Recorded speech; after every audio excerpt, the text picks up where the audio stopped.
ಆತ್ಮೀಯ ಸ್ನೇಹಿತರೆ, ಇವತ್ತಿನ ದಿನ AIDYO all India democratic Karnataka ರಾಜ್ಯ ಸಮಿತಿ ವತಿಯಿಂದ ನಮ್ಮ ದೇಶದ ಅಪ್ರತಿಮ ಸ್ವಾತಂತ್ರ್ಯ ಹೋರಾಟಗಾರರು, ರಾಜಿರಹಿತ ಹೋರಾಟದ ಪ್ರಮುಖ ನಾಯಕರಾಗಿರ್ತಕ್ಕಂತಹ ನೇತಾಜಿ ಸುಭಾಷ್ ಚಂದ್ರ ಬೋಸ್ ಅವರ 125ನೇ ಜನ್ಮ ವಾರ್ಷಿಕದ ಅಂಗವಾಗಿ ಫೇಸ್ಬುಕ್ ಲೈವ್ ಕಾರ್ಯಕ್ರಮವನ್ನ ಹಮ್ಮಿಕೊಳ್ಳಲಾಗಿದೆ.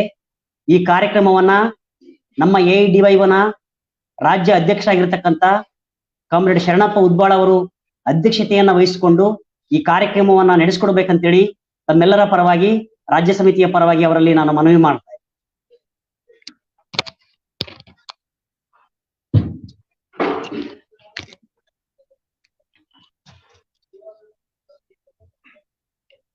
ಆತ್ಮೀಯರೇ, ಇವತ್ತು ನೇತಾಜಿ ಸುಭಾಷ್ ಚಂದ್ರ ಬೋಸ್ ಅವರ 125ನೇ ಜನ್ಮದಿನದ ಈ ಒಂದು ಕಾರ್ಯಕ್ರಮದ ಫೇಸ್ಬುಕ್ ಲೈವ್ ವೀಕ್ಷಣೆ ಮಾಡ್ತಕ್ಕಂಥ ಎಲ್ಲರಿಗೂ ಈ ಒಂದು ಕಾರ್ಯಕ್ರಮಕ್ಕೆ ಸ್ವಾಗತ ಕೋರ್ತಾ, ಈ ಒಂದು ಕಾರ್ಯಕ್ರಮದ ಮುಖ್ಯ ಭಾಷಣಕಾರರಾಗಿ ಆಗಮಿಸಿರ್ತಕ್ಕಂಥ ನಮ್ಮ ನೆಚ್ಚಿನ ಪಕ್ಷದ SUCIC socialist unity centre of India communist ಪಕ್ಷದ ರಾಜ್ಯ ಸಮಿತಿಯ ಸೆಕ್ರೆಟರಿಯೇಟ್ ಸದಸ್ಯರಾಗಿರ್ತಕ್ಕಂಥ ರಾಮಣ್ಣ ಪಾಲ್ದಳ್ಳಿ ಅವರನ್ನ ನಾನು ಈ ಒಂದು ಫೇಸ್ಬುಕ್ ಲೈವ್ ಕಾರ್ಯಕ್ರಮಕ್ಕೆ ಮುಖ್ಯ ಭಾಷಣಕಾರರಾಗಿ ಆಗಮಿಸಿದ್ರವ್ರನ್ನ ನಮ್ಮ ಸಂಘಟನೆಯ ರಾಜ್ಯ ಸಮಿತಿ ವತಿಯಿಂದ ಹೃತ್ಪೂರ್ವಕವಾಗಿ ನಾನು ಸ್ವಾಗತಿಸ್ತಾ ಇದ್ದೀನಿ.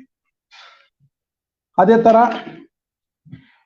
ಈ ಒಂದು ಕಾರ್ಯಕ್ರಮದ ಪ್ರಾಸ್ತಾವಿಕವಾಗಿ ಮಾತಾಡೋದಕ್ಕೆ ನಮ್ಮ all India democratic youth organisation ರಾಜ್ಯ ಸಮಿತಿಯ ಕಾರ್ಯದರ್ಶಿಗಳಾಗಿರ್ತಕ್ಕಂಥ ಸಿದ್ಲಿಂಗ್ ಬಾಯ್ಗೋಡೆ ಅವ್ರನ್ನ ನಾನು ಕೂಡ ಈ ಸಂದರ್ಭದಲ್ಲಿ ಸ್ವಾಗತಿಸ್ತಾ ಇದ್ದೀನಿ.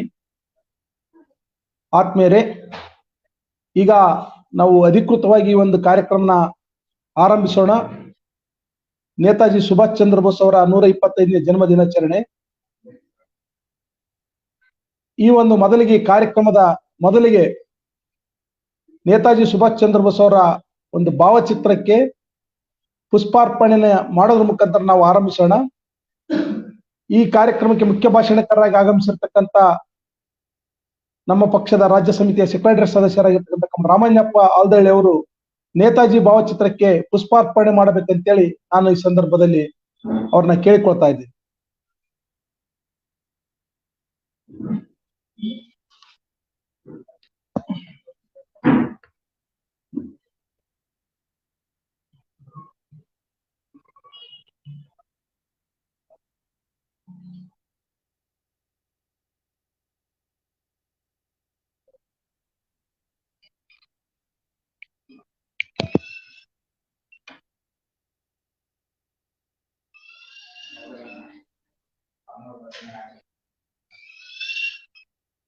ಆತ್ಮೀಯರೇ,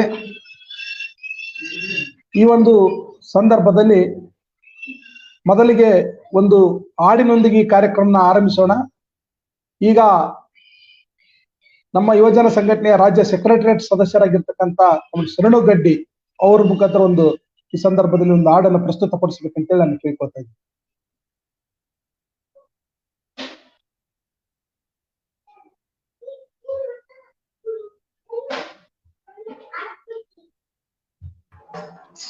ಹಲೋ, ನನ್ನ ವಾಯ್ಸ್ ಕೇಳಿಸ್ತಿದೆಯಲ್ಲ? ಕಮೆಂಟ್ಸ್.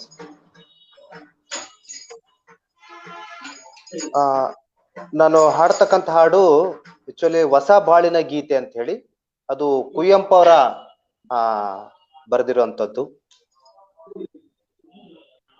ಸರ್ವರಿಗೂ ಸಮಬಾಳು ಸರ್ವರಿಗೂ ಸಮಪಾಲು ಎಂಬ ನವಯುಗವಾಣಿ ಘೋಷಿಸಿದೆ ಕೇಳಿ. ಸರ್ವರಿಗೂ ಸಮಬಾಳು ಸರ್ವರಿಗೂ ಸಮಪಾಲು ಎಂಬ ನವಯುವವಾಣಿ ಘೋಷಿಸಿದೆ ಕೇಳಿ. ಯುಗ ಯುಗದ ದಾರಿದ್ರ್ಯ ಭಾರದಿಂಬೆಂಬಾಗಿ ಗೋಳಿಡುವ ಬಡ ಜನರೇ ಏಳಿರೈ ಏಳಿ. ಗೋಳಿಡುವ ಬಡ ಜನರೇ ಏಳಿರೈ ಏಳಿ. ಗೋಳಿಡುವ ಬಡ ಜನರೇ ಏಳಿರೈ ಏಳಿ. ಸರ್ವರಿಗೂ ಸಮಬಾಳು ಸರ್ವರಿಗೂ ಸಮಪಾಲು ಎಂಬ ನವಯುಗವಾಣಿ ಘೋಷಿಸಿದೆ ಕೇಳಿ. ಯುಗ ಯುಗದ ದಾರಿದ್ರ್ಯ ಬಾರದಿಂಬೆಂಬಾಗಿ ಗೋಳಿಡುವ ಬಡ ಜನರೇ ಹೇಳಿರೈ ಹೇಳಿ. ಗೋಳಿಡುವ ಬಡ ಜನರೇ ಹೇಳಿರೈ ಹೇಳಿ. ಗೋಳಿಡುವ ಬಡ ಜನರೇ ಹೇಳಿರೈ ಹೇಳಿ. ಶ್ರೀಮಂತರಡಿಗಳಡಿ ಹುಡಿಯಲ್ಲಿ ವರಳಾಡಿ ಕುಸಿದು ಕುಗ್ಗಿದರೆಲ್ಲ ಸಂತಸವ ತಾಳಿ. ಶ್ರೀಮಂತರಡಿಗಳಡಿ ಹುಡಿಯಲ್ಲಿ ವರಳಾಡಿ ಕುಸಿದು ಕುಗ್ಗಿದರೆಲ್ಲ ಸಂತಸವ ತಾಳಿ. ಕಂಗೆಟ್ಟ ಸೋದರರೆ ಬರುತಿಹಳು ಕಾಣಿರೈ. ಕಂಗೆಟ್ಟ ಸೋದರರೆ ಬರುತಿಹಳು ಕಾಣಿರೈ. ದಾನವರ ಸೀಳಿ ಅದು ವಿಪ್ಲವದ ಕಾಳಿ. ದಾನವರ ಸೀಳಿ ಅದು ವಿಪ್ಲವದ ಕಾಳಿ. ದಾನವರ ಸೀಳಿ ಅದು ವಿಪ್ಲವದ ಕಾಳಿ. ಸರ್ವರಿಗೂ ಸಮಬಾಳು ಸರ್ವರಿಗೂ ಸಮಪಾಲು ಎಂಬ ನವಯುಗವಾಣಿ ಘೋಷಿಸಿದೆ ಕೇಳಿ. ಕೈಲಾಗದವರೆಂಬ ನಾವು ಕೀಳೆಂದೆಂಬ ಹಣೆ ಬರಹವೆಂದೆಂಬ ಮೂಢತೆಯ ನೀಗಿ. ಕೈಲಾಗದವರೆಂಬ ನಾವು ಕೀಳೆಂದೆಂಬ ಹಣೆ ಬರಹವೆಂದೆಂಬ ಮೂಢತೆಯ ನೀಗಿ. ಯುಗ ಚಕ್ರ ಪರಿವರ್ತನೆಗೆ ಸರ್ವರು ಸೇರಿ. ಯುಗ ಚಕ್ರ ಪರಿವರ್ತನೆಗೆ ಸರ್ವರು ಸೇರಿ. ಹೆಗಲು ಕೊಟ್ಟಂ ಮನಸ್ಸು ಮಾಡಿ ನೆರವಾಗಿ. ಹೆಗಲು ಕೊಟ್ಟಂ ಮನಸ್ಸು ಮಾಡಿ ನೆರವಾಗಿ.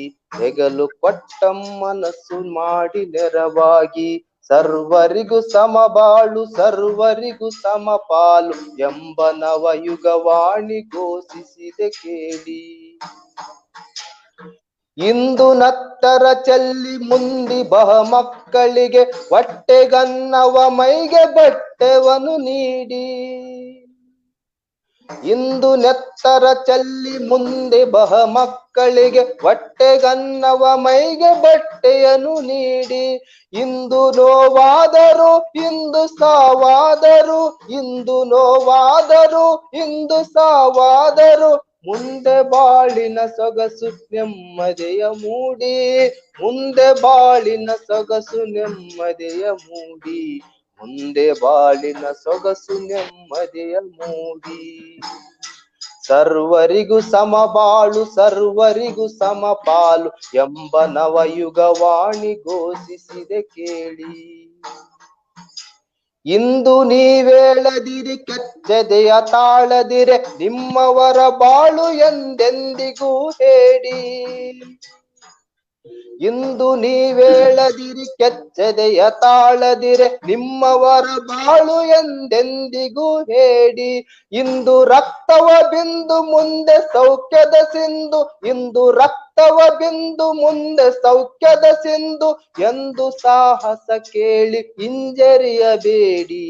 ಎಂದು ಸಾಹಸ ಕೇಳಿ ಹಿಂಜರಿಯಬೇಡಿ. ಎಂದು ಸಾಹಸ ಕೇಳಿ ಹಿಂಜರಿಯಬೇಡಿ. ಸರ್ವರಿಗೂ ಸಮಬಾಳು ಸರ್ವರಿಗೂ ಸಮಪಾಲು ಎಂಬ ನವಯುಗವಾಣಿ ಘೋಷಿಸಿದೆ ಕೇಳಿ.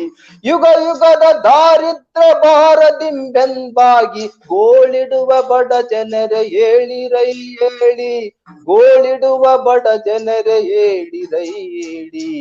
ಗೋಳಿಡುವ ಬಡ ಜನರೇ ಹೇಳಿರೈ ಹೇಳಿ. ಗೋಳಿಡುವ ಬಡ ಜನರೇ ಹೇಳಿರೈ ಹೇಳಿ. ಸರ್ವರಿಗೂ ಸಮಬಾಳು ಸರ್ವರಿಗೂ ಸಮಪಾಲು ಎಂಬ ನವಯುಗವಾಣಿ ಘೋಷಿಸಿದೆ ಕೇಳಿ. Thank you. ಶರಣು ಕಾಮ್ರೇಡ್ ಶರಣುಗಡ್ಡೆ ಅವರಿಗೆ ಧನ್ಯವಾದಗಳು. ಆತ್ಮೀಯರೇ, ಇವತ್ತು ನೇತಾಜಿ ಸುಭಾಷ್ ಚಂದ್ರ ಬೋಸ್ ಅವರ 125ನೇ ಜನ್ಮದಿನ ನಾವು ಆಚರಿಸ್ತಾ ಇದೀವಿ. ಈ ಆಚರಿಸುವ ಉದ್ದೇಶ ಏನು? AIDYO ಇಡೀ ದೇಶದಾದ್ಯಂತ ಒಂದು ಕ್ರಾಂತಿಕಾರಿ ಯುವಜನ ಸಂಘಟನೆಯಾಗಿ ಯುವಜನರ ಜ್ವಲಂತ ಸಮಸ್ಯೆಗಳನ್ನು ತೆಗೆದುಕೊಂಡು ನಾವೇನು ಹೋರಾಟ ಕಟ್ತಾ ಇದೀವಿ. ಈ ಹೋರಾಟದ ಹಾದಿಯಲ್ಲಿ ನೇತಾಜಿ ಸುಭಾಷ್ ಚಂದ್ರ ಬೋಸ್ ಅವರ ಜನ್ಮದಿನ ಏನು ಬಂದಿದೆ, ಇದರಿಂದ ನಾವು ಕಲಿತಕ್ಕಂಥದ್ದು ಏನಿದೆ? ಇವತ್ತು ನಾವು ನೇತಾಜಿ ಸುಭಾಷ್ ಚಂದ್ರ ಬೋಸ್ ಅವರ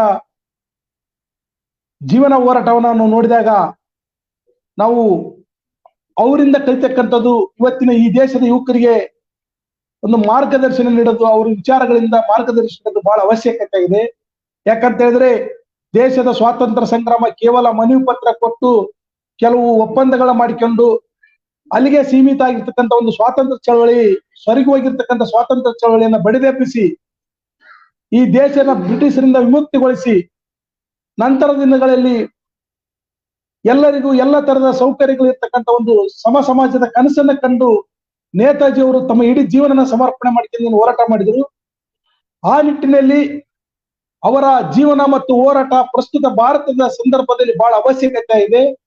ಆ ಹಿನ್ನೆಲೆಯಲ್ಲಿ ಇವತ್ತು ಒಂದು ಕಡೆ ನಾವೇನು ಹಲವಾರು ಸಮಸ್ಯೆಗಳು ಇರ್ತವೆ, ಅಲ್ಲಿ ಒಂದು ಬಲಿಷ್ಠ ಯುವಾಂದೋಲನ, ಯುವ ಜನ ಚಳವಳಿ ಬೆಳೆಸಬೇಕಾದ್ರೆ ನೇತಾಜಿ ಅವರ ಜೀವನ ಹೋರಾಟ ನಮ್ಗೆ ಬಹಳ ಅಗತ್ಯ.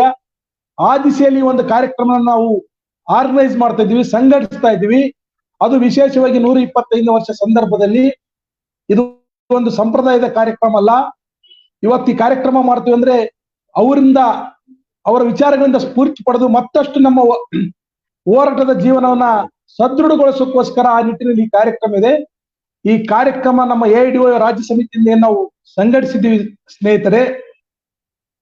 ಈಗ ಅಧಿಕೃತವಾಗಿ ಈ ಒಂದು ಕಾರ್ಯಕ್ರಮನ ನಾವು ಮತ್ತೊಮ್ಮೆ ಆರಂಭಿಸ್ತಾ ಇದ್ದೀವಿ. ಮೊದಲನೇದಾಗಿ ನಮ್ಮ ಯುವಜನ ಸಂಘಟನೆಯ ರಾಜ್ಯ ಕಾರ್ಯದರ್ಶಿಗಳಾಗಿರ್ತಕ್ಕಂಥ ಕಾಮ್ರೇಡ್ ಸಿದ್ದಿಂಗ್ ಬಾಗೇವಾಡಿ ಅವರು ಪ್ರಾಸ್ತಾವಿಕವಾಗಿ ಮಾತಾಡೋದ್ರ ಮುಖಾಂತರ ಈ ಕಾರ್ಯಕ್ರಮ ಅಧಿಕೃತವಾಗಿ ಆರಂಭಿಸ್ಬೇಕಂತೇಳಿ ನಾನು ಕೇಳ್ತಾ ಇದ್ದೀನಿ. ಮೊದಲಿಗೆ ಸಿದ್ದಿಂಗ್ ಬಾಗೇವಾಡಿ ಅವರು ಪ್ರಾಸ್ತಾವಿಕ ನುಡಿಗಳನ್ನ ನುಡಿಬೇಕಂತೇಳಿ ಕೇಳ್ಕೊಳ್ತೀನಿ.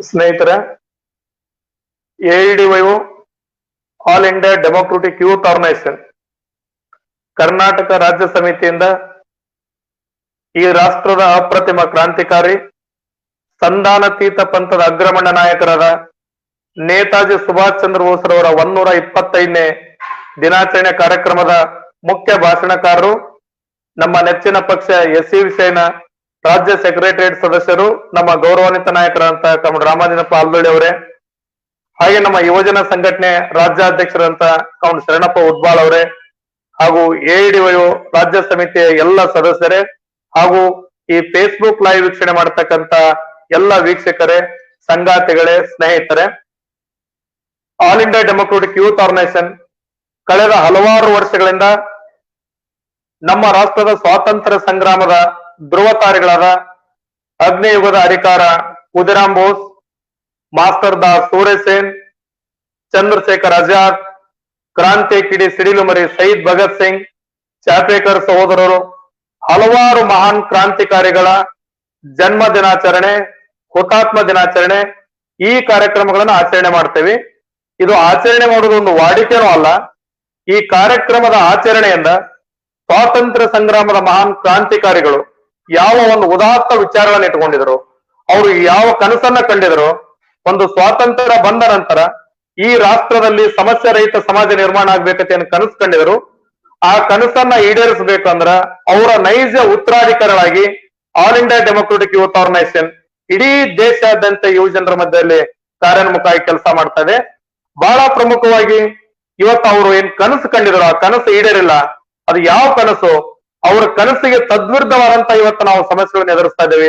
ಇಡೀ ದೇಶದುದ್ದಕ್ಕೂ ಹಲವಾರು ಸಮಸ್ಯೆಗಳದಾವು.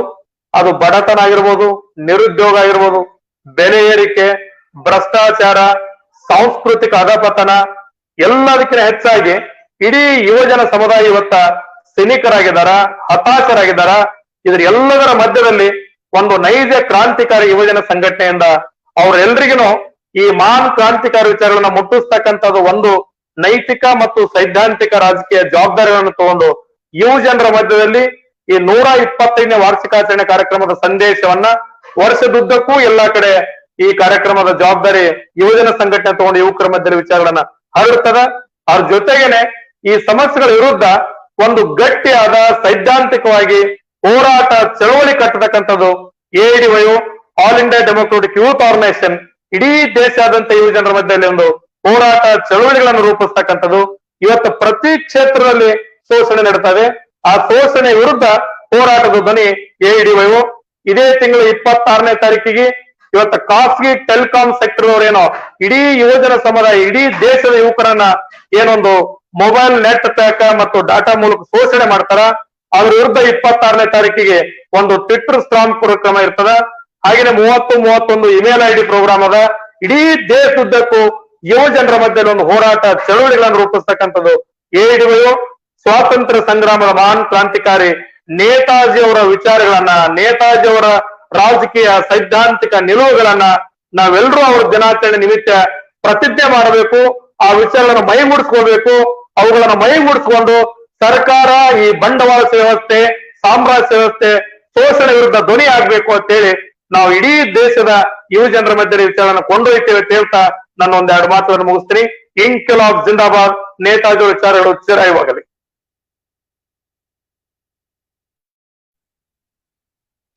ಕಾಮ್ರೇಡ್ ಸಿದ್ಲಿಂಗ್ ಬಾಯ್ಗೌಡ ಅವರಿಗೆ ಧನ್ಯವಾದಗಳು. ಈಗ ಈ ಒಂದು ಕಾರ್ಯಕ್ರಮಕ್ಕೆ ಮುಖ್ಯ ಭಾಷಣಕಾರರಾಗಿ ಆಗಮಿಸಿರ್ತಕ್ಕಂಥ ರಾಮಣ್ಣ ಪಾಲ್ದಳ್ಳಿ ಅವರು ಇವತ್ತು ನೇತಾಜಿ ಜೀವನ, ಹೋರಾಟ ಮತ್ತು ಅದರ ಕುರಿತು ನಮ್ಮನ್ನು ಉದ್ದೇಶಿಸಿ ಮಾತಾಡ್ಬೇಕಂತೇಳಿ ನಾನು ಅವರಲ್ಲಿ ಕೇಳ್ಕೊಳ್ತಾ ಇದ್ದೀನಿ. ಕೇಳಿಸ್ತಾ ಇದೆಯಲ್ಲ, ಮಾತಾಡ್ಲಾ? Yes okay. ನೇತಾಜಿ ಸುಭಾಷ್ ಚಂದ್ರ ಬೋಸ್ ಅವರ 125ನೇ ಜನ್ಮ ವಾರ್ಷಿಕದ ಸಂದರ್ಭದಲ್ಲಿ ರಾಜ್ಯ ಮಟ್ಟದ ಈ ಒಂದು ಆನ್ಲೈನ್ ಕಾರ್ಯಕ್ರಮವನ್ನ ಏರ್ಪಡಿಸಿ ಈ ಕಾರ್ಯಕ್ರಮವನ್ನು ನಡೆಸಿರ್ತಕ್ಕಂಥ all India democratic youth organisation AIDYO ರಾಜ್ಯ ಸಮಿತಿಗೆ ನಾನು ನಮ್ಮ ಪಕ್ಷ socialist unity centre of India communist ರಾಜ್ಯ ಸಮಿತಿಯ ವತಿಯಿಂದ ಮೊದಲನೇದಾಗಿ ಅಭಿನಂದನೆಗಳನ್ನ ಸಲ್ಲಿಸೋದಕ್ಕೆ ಇಷ್ಟಪಡ್ತೀನಿ. ಸೊ ಈ ಆನ್ಲೈನ್ ಕಾರ್ಯಕ್ರಮದ ಅಧ್ಯಕ್ಷತೆ ವಹಿಸಿರ್ತಕ್ಕಂಥ AIDYO ರಾಜ್ಯ ಅಧ್ಯಕ್ಷರಾದ ಕಾಮ್ರೇಡ್ ಉದ್ಬಾಳ್ ಅವರೇ, ಶರಣಪ್ಪ ಉದ್ಬಾಳ್ ಅವರೇ, ಈಗ ತಾನೇ ಪ್ರಾಸ್ತಾವಿಕ ಭಾಷಣ ಮಾಡಿದಂಥ AIDYO ರಾಜ್ಯ ಕಾರ್ಯದರ್ಶಿಗಳಾದ ಕಾಮ್ರೇಡ್ ಸಿದ್ದಲಿಂಗ ಬಾಗೇವಾಡಿಯವರೇ, ನೇತಾಜಿ 125ನೇ ಜನ್ಮ ವಾರ್ಷಿಕದ ಈ ಆನ್ಲೈನ್ ಸಭೆಯಲ್ಲಿ ಭಾಗವಹಿಸಿರ್ತಕ್ಕಂಥ ಎಲ್ಲ AIDYO ಸಂಘಟನಾಕಾರರೇ, ಹಿತೈಷಿಗಳೇ, ಬೆಂಬಲಿಗರೇ ಮತ್ತು ನನ್ನ ಆತ್ಮೀಯ ಯುವ ಮಿತ್ರರೇ,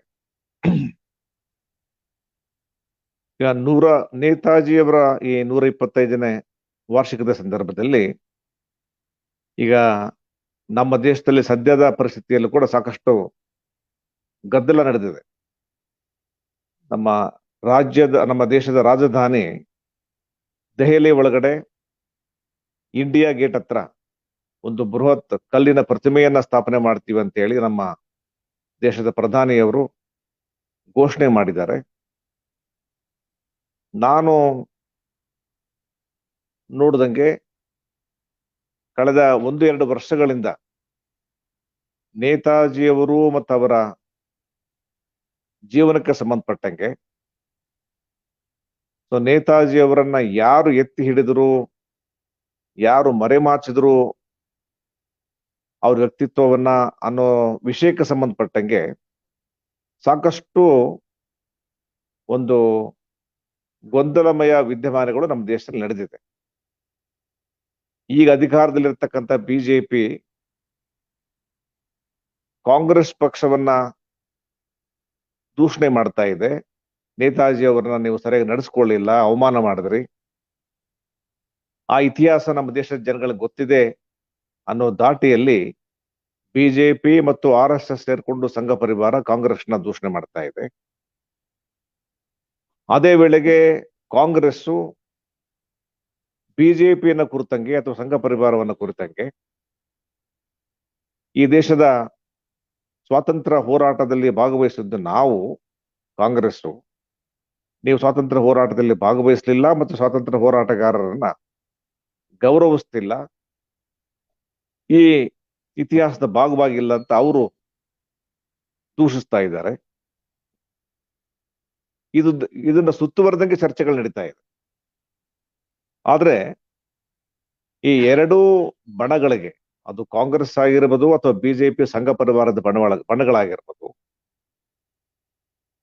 ಇವರಿಬ್ಬರಿಗೂ ಕೂಡ ನೇತಾಜಿ ಅವರನ್ನ ತಮ್ಮ ಚುನಾವಣಾ ರಾಜಕೀಯಕ್ಕೆ ಬಳಸ್ಕೊಳ್ಳೋದಕ್ಕೆ ಸಂಬಂಧಪಟ್ಟಂಗೆ ವಿವಾದಗಳನ್ನ ಸೃಷ್ಟಿ ಮಾಡ್ತಾ ಇದ್ದಾರೆ ಹೊರತು ನೇತಾಜಿಯವರ ವಿಚಾರ ಏನಾಗಿತ್ತು, ನೇತಾಜಿಯವರು ಯಾವ ವಿಚಾರಕ್ಕೋಸ್ಕರ ಮತ್ತು ಯಾವ ಸಮಾಜವನ್ನ ಸೃಷ್ಟಿ ಮಾಡೋದಕ್ಕೋಸ್ಕರ ಅವರು ಹೋರಾಟ ಮಾಡಿದ್ರು, ಜೀವನ ಮುಡುಪಾಗಿಟ್ಟಿದ್ರು, ತ್ಯಾಗ ಮಾಡಿದ್ರು ಅನ್ನೋ ವಿಷಯಗಳ ಬಗ್ಗೆ ಇವ್ರು ಚರ್ಚೆ ಮಾಡ್ತಾ ಇದ್ದಾರೆ.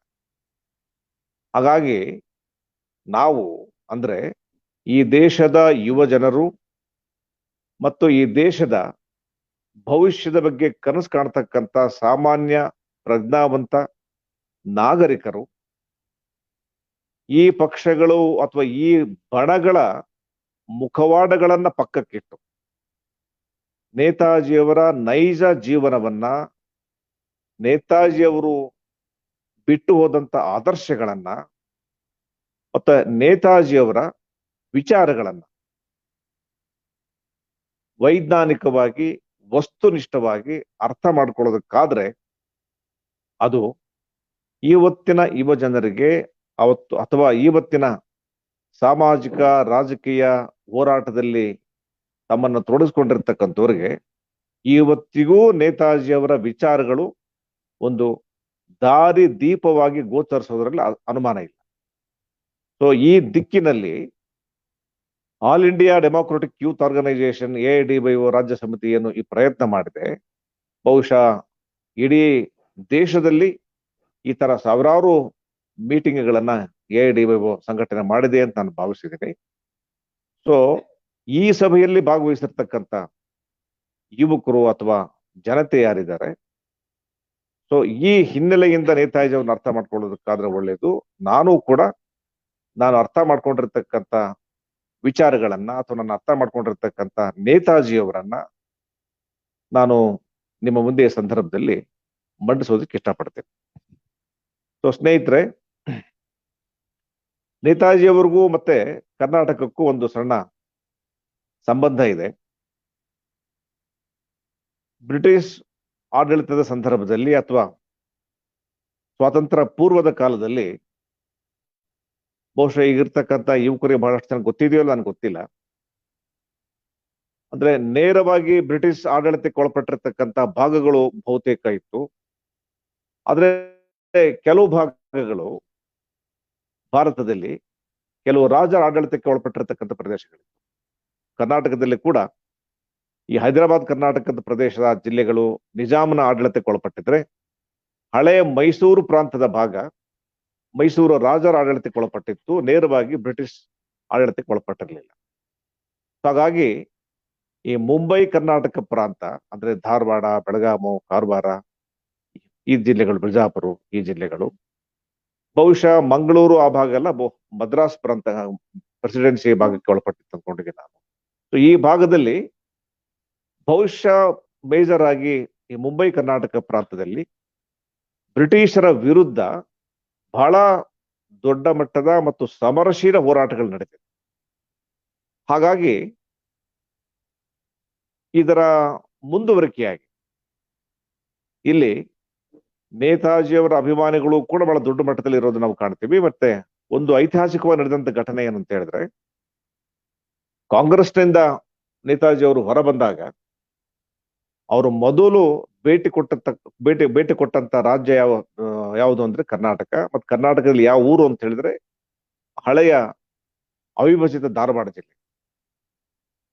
ಸೊ ಹಾಗಾಗಿ ಅವರು ಕಾಂಗ್ರೆಸ್ನಿಂದ ಹೊರ ಬಂದಾಗ ಈ ರಾಜ್ಯಕ್ಕೆ ವಿಸಿಟ್ ಮಾಡಿದಾಗ ಹೊಸಮನೆ ಸಿದ್ದಪ್ಪ ಅಂತ ಇಲ್ಲಿ ಪ್ರದೇಶ್ ಕಾಂಗ್ರೆಸ್ ಅಧ್ಯಕ್ಷರಿದ್ರು.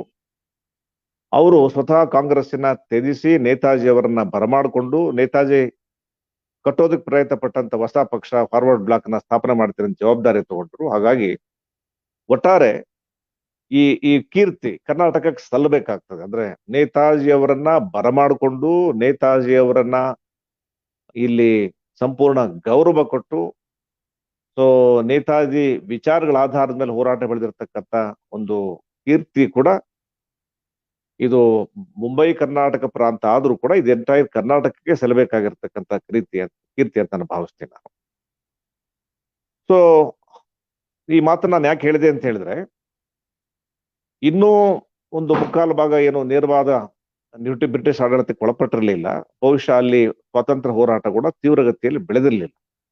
ಆದ್ರೆ ಒಟ್ಟಾರೆಯಾಗಿ ಇವತ್ತಿನ ಯುವ ಜನರನ್ನ ನಾವು ತಗೊಂಡ್ರೆ, ಇವತ್ತಿನ ಜನರೇಷನ್ ಅಂತ ನಾವೇನ್ ಹೇಳ್ತೀವಿ, ಸೊ ಇವತ್ತು ಸಂಪೂರ್ಣವಾಗಿ ನಮ್ಮ ಸ್ವಾತಂತ್ರ್ಯ ಹೋರಾಟದ ಹಿನ್ನೆಲೆ, ಅದರ ಇತಿಹಾಸ, ಆ ಸ್ವತಂತ್ರ ಹೋರಾಟದಲ್ಲಿ ಭಾಗವಹಿಸಿರ್ತಕ್ಕಂಥ ಹಲವಾರು ನಾಯಕರು, ಅವರ ವಿಚಾರಗಳು, ಅಥವಾ ಹಲವಾರು ಪಕ್ಷಗಳು, ಪಂಗಡಗಳು, ಅವ್ರ ಮಧ್ಯದಲ್ಲಿರ್ತಕ್ಕಂಥ ಭಿನ್ನಾಭಿಪ್ರಾಯ, ಅಥವಾ ಕ್ರಾಂತಿಕಾರಿ ಹೋರಾಟಗಳು, ಅದರ ಪ್ರಭಾವ, ಇಂಥ ಹಲವಾರು ವಿಚಾರಗಳ ಬಗ್ಗೆ ಬಹುಶಃ ಸ್ವಲ್ಪ ಮಾಹಿತಿ ಇರಬಹುದು ಬಿಟ್ರೆ ಅದರ ಆಳವಾಗಿ ಗೊತ್ತಿರತಕ್ಕಂಥ ಸಾಧ್ಯತೆ ಕಡಿಮೆ ಇವತ್ತಿನ ಜನರೇಷನ್.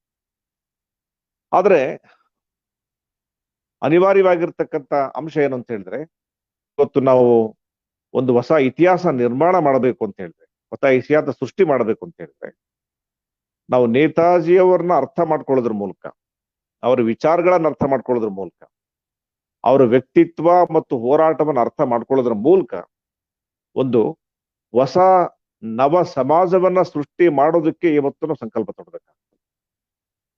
ಸೊ ಆ ಹಿನ್ನೆಲೆಯಿಂದ ನಾವಿವತ್ತು ಮತ್ತೆ ಸ್ವಾತಂತ್ರ್ಯ ಸಂಗ್ರಾಮದಲ್ಲಿ ನೇತಾಜಿಯವರ ಪಾತ್ರ ಏನಿತ್ತು, ಅವ್ರ ವಿಚಾರಗಳೇನಿತ್ತು, ಅವ್ರ ಹೋರಾಟದ ಒಂದು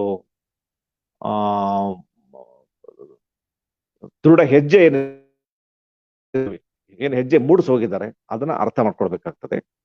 ಸೊ ಇಲ್ಲಿ ಸಾಮಾನ್ಯವಾಗಿ ನಮ್ಮ ಮಧ್ಯದಲ್ಲಿ ಮಹಾನ್ ವ್ಯಕ್ತಿಗಳ ಬಗ್ಗೆ ಮಾತುಕತೆ ಬಂದಾಗ, ಚರ್ಚೆ ಬಂದಾಗ, ನಮ್ಮಲ್ಲಿ ಅದನ್ನ ಒಂದು ತುಂಬಾ ಆದರ್ಶಮಯವಾಗಿ ವರ್ಣಿಸ್ಬಿಡ್ತಾರೆ. ಅದು ಶಾಲೆ ಕಾಲೇಜುಗಳಲ್ಲಾಗಿರ್ಬೋದು, ಅಥವಾ ನಮಗೆ ನಮ್ಮ ಹಿರಿಯರು ಹೇಳ್ತಕ್ಕಂಥ ರೀತಿ ಆಗಿರ್ಬೋದು. ಅಂದ್ರೆ ಮಹಾನ್ ವ್ಯಕ್ತಿಗಳು ಅಂತ ಹೇಳಿದ್ರೆ ಅದೇನೋ ಆಕಾಶದಿಂದ ಬಂದವರು ಅನ್ನೋತಾರೆ, ಉಳಿದು ಕೆಳಗಿಳಿದು ಬಂದವರು ಅನ್ನೋತಾರೆ. ಈ ಮಾತಿಗೆ ಸ್ವತಃ ನೇತಾಜಿಯವರೇ ಉತ್ತರ ಕೊಟ್ಟಿದ್ದಾರೆ. ಯಾವುದೇ ಮಹಾನ್ ವ್ಯಕ್ತಿ ನಾವು ಇತಿಹಾಸದಲ್ಲಿ ಆ ಮಹಾನ್ ವ್ಯಕ್ತಿಗಳನ್ನ ನೋಡಿದಾಗ ಅರ್ಥ ಆಗಿರೋದು ಏನಂತ ಹೇಳಿದ್ರೆ, ಅವರು ಒಂದು ಪ್ರಕ್ರಿಯೆಯಲ್ಲಿ, ಅಂದ್ರೆ ಮಹಾನ್ ವ್ಯಕ್ತಿಗಳಾಗ್ತಕ್ಕಂಥ ಪ್ರಕ್ರಿಯೆಯಲ್ಲಿ ತಮ್ಮನ್ನು ತಾವು ತೊಡಗಿಸ್ಕೊಂಡು, ತಮ್ಮ ಜೀವನ ಹೋರಾಟ ರೂಪಿಸ್ಕೊಂಡು, ಅದರ ಆಧಾರದ ಮೇಲೆ ಒಂದು ಮಹಾನ್ ವಿಚಾರಗಳನ್ನ ಜೀವನದಲ್ಲಿ ಅಳವಡಿಸ್ಕೊಳ್ಳೋದಕ್ಕೆ ಪ್ರಯತ್ನ ಪಟ್ಟು ಸಮಾಜವನ್ನ ಬದಲಾಯಿಸೋದಕ್ಕೆ ಯಾರು ಪ್ರಯತ್ನ ಪಟ್ಟರು ಅವರು ಮಹಾನ್ ವ್ಯಕ್ತಿಗಳಾಗಿ ರೂಪುಗೊಂಡಿದ್ದಾರೆ. ಅವ್ರು ಯಾರು ಕೂಡ ಆಕಾಶದಿಂದ ಬಿದ್ದವರಲ್ಲ ಅಂತ ಸ್ವತಃ ನೇತಾಜಿಯವರೇ ಹೇಳಿದ್ದಾರೆ. ಮತ್ತೆ ಆ ಪ್ರಕ್ರಿಯೆಗೆ ತಮ್ಮನ್ನ ತಾವು ಒಳಪಡಿಸಿಕೊಂಡು ನೇತಾಜಿ ಕೂಡ ಒಬ್ಬ ಮಹಾನ್ ವ್ಯಕ್ತಿಯಾಗಿ ರೂಪುಗೊಂಡರು. ಅದು ಇವತ್ತು ಇತಿಹಾಸ ನಮ್ಮ ಮುಂದೆ ಸಾಬೀತುಗೊಳಿಸಿದೆ.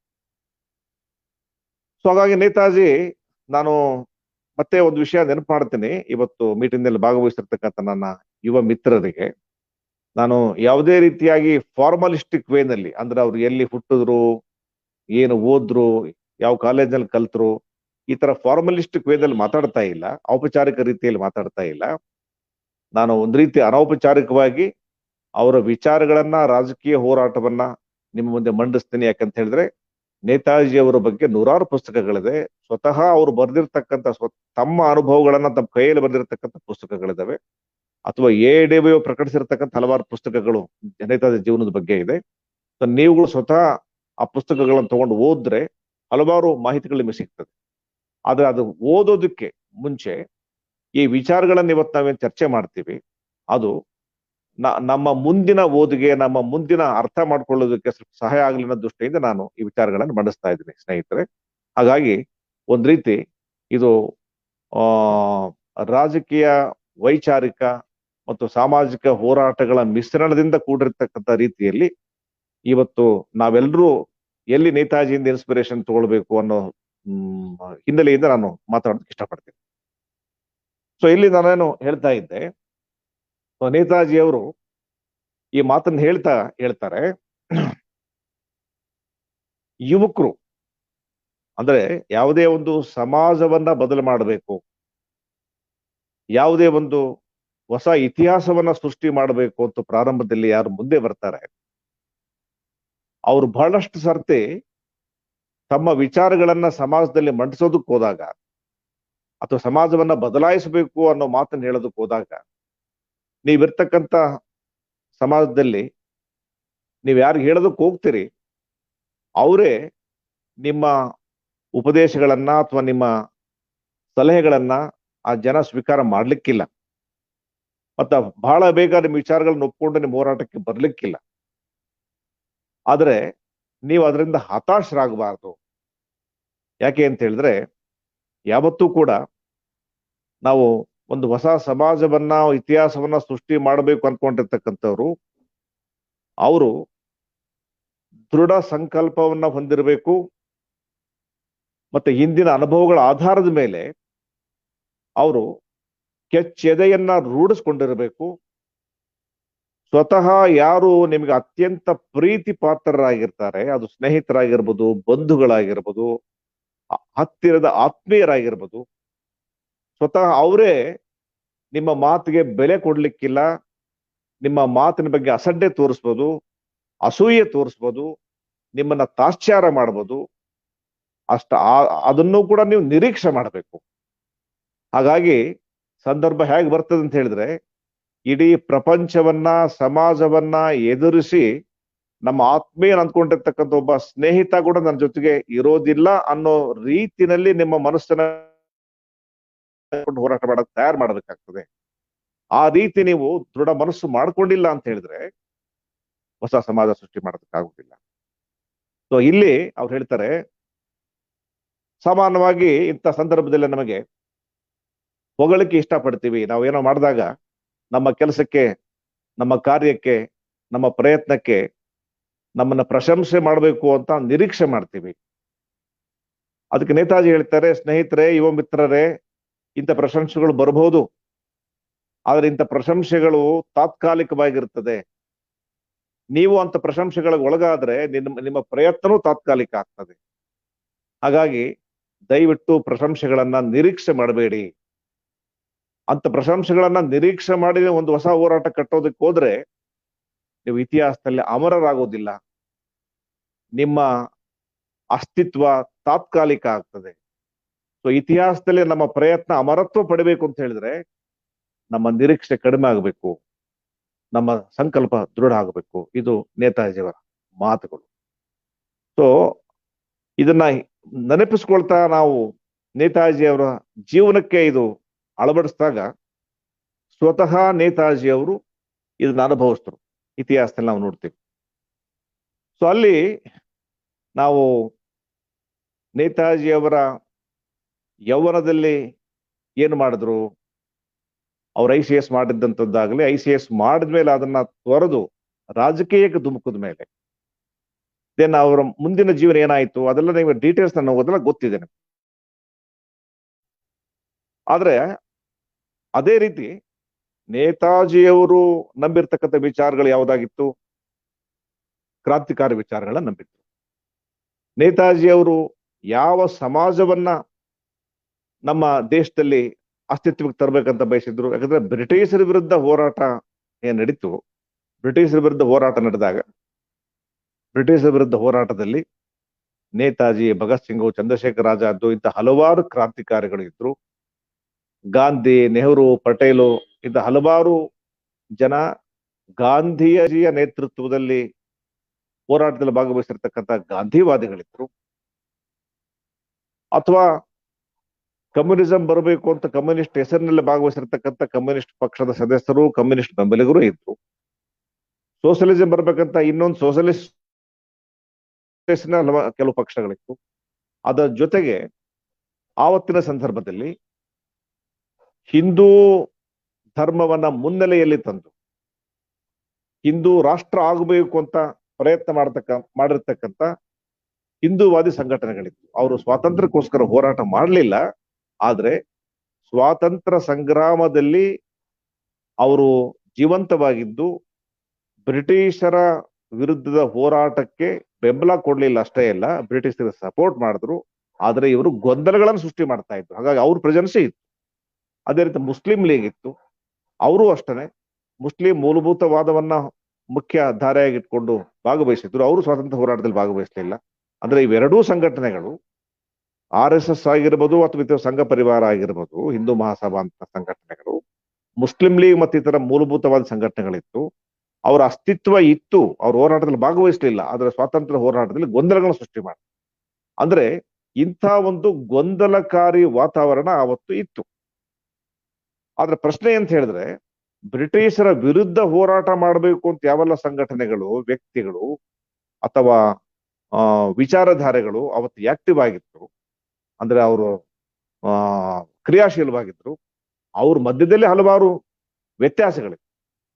ಅಲ್ಲಿ ನೇತಾಜಿ ಸುಭಾಷ್ ಚಂದ್ರ ಬೋಸ್ ಅವರು ಆವತ್ತಿನ ಸಂದರ್ಭದಲ್ಲಿ ಇದ್ದಂತ ಕ್ರಾಂತಿಕಾರಿಗಳ ಅತ್ಯುನ್ನತ ಅಥವಾ ಅತ್ಯುತ್ತಮ ಪ್ರತಿನಿಧಿಯಾಗಿ ಅವರು ಹೊರಹೊಮ್ಮುತ್ತಾರೆ.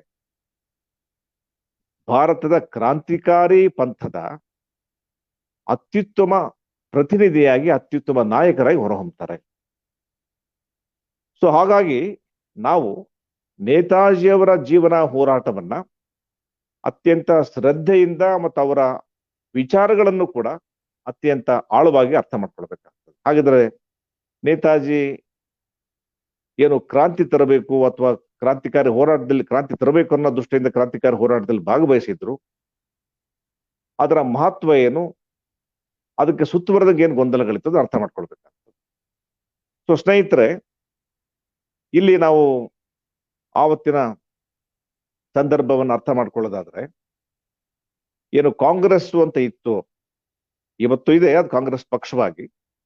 ಆದ್ರೆ ಆವತ್ತು ಕಾಂಗ್ರೆಸ್ಸು ಒಂದು ಹೋರಾಟದ ವೇದಿಕೆಯಾಗಿತ್ತು. ಬ್ರಿಟಿಷರ ವಿರುದ್ಧ ಹೋರಾಟ ಮಾಡತಕ್ಕಂಥ ಎಲ್ಲಾ ನಂಬಿಕೆಯುಳ್ಳ ಸಂಘಟನೆಗಳು, ಪಕ್ಷಗಳಿಗೆ ಒಂದು ಸಾಮಾನ್ಯ ವೇದಿಕೆಯಾಗಿತ್ತು. ಆದ್ರೆ ಅದರ ನೇತೃತ್ವವನ್ನ ವಹಿಸಿದ್ದು ಮಹಾತ್ಮ ಗಾಂಧೀಜಿಯವರು. ಸೊ ನೇತಾಜಿಯವರು ಆ ಕಾಂಗ್ರೆಸ್ ಅನ್ನ ಸೇರ್ಕೊಂಡ್ರು. ನೇತಾಜಿಯವರು ಸೇರ್ಕೊಂಡಾದ್ಮೇಲೆ ನೇತಾಜಿಯವರು ನಂಬಿರ್ತಕ್ಕಂಥ ರಾಜಕೀಯ ನಂಬಿಕೆಗಳಿಗೂ ಗಾಂಧೀಜಿಯವರು ಪ್ರತಿಪಾದನೆ ಮಾಡ್ಕೊಂಡ್ ಬಂದಿರತಕ್ಕಂಥ ರಾಜಕೀಯ ನಿಲುವುಗಳಿಗೂ ತುಂಬಾ ತೀವ್ರವಾಗಿರ್ತಕ್ಕಂಥ ಸಂಘರ್ಷ ಬರೋಕ್ ಶುರುವಾಯಿತು. ಸರಿ, ನೇತಾಜಿ ಕಾಂಗ್ರೆಸ್ ಸೇರ್ಕೊಂಡಾದ್ಮೇಲೆ, ನೇತಾಜಿ ಬರೋದಕ್ಕಿಂತ ಮುಂಚೆ ಕಾಂಗ್ರೆಸ್ಸಿನ ನಿಲುವು ಏನಾಗಿತ್ತು ಅಂತ ಹೇಳಿದ್ರೆ, ನಮ್ಮ ದೇಶಕ್ಕೆ ಸಂಪೂರ್ಣ ಸ್ವಾತಂತ್ರ್ಯ ಬೇಕು ಅಂತಕ್ಕಂಥ ಬೇಡಿಕೆ ಇಟ್ಟಿದ್ದಿಲ್ಲ, ಅಥವಾ ಸಂಪೂರ್ಣ ಸ್ವಾತಂತ್ರ್ಯ ಬೇಕು ಅನ್ನೋ ದಿಕ್ಕಿನಲ್ಲಿ ಹೋರಾಟ ನಡೆಸಲಿಲ್ಲ.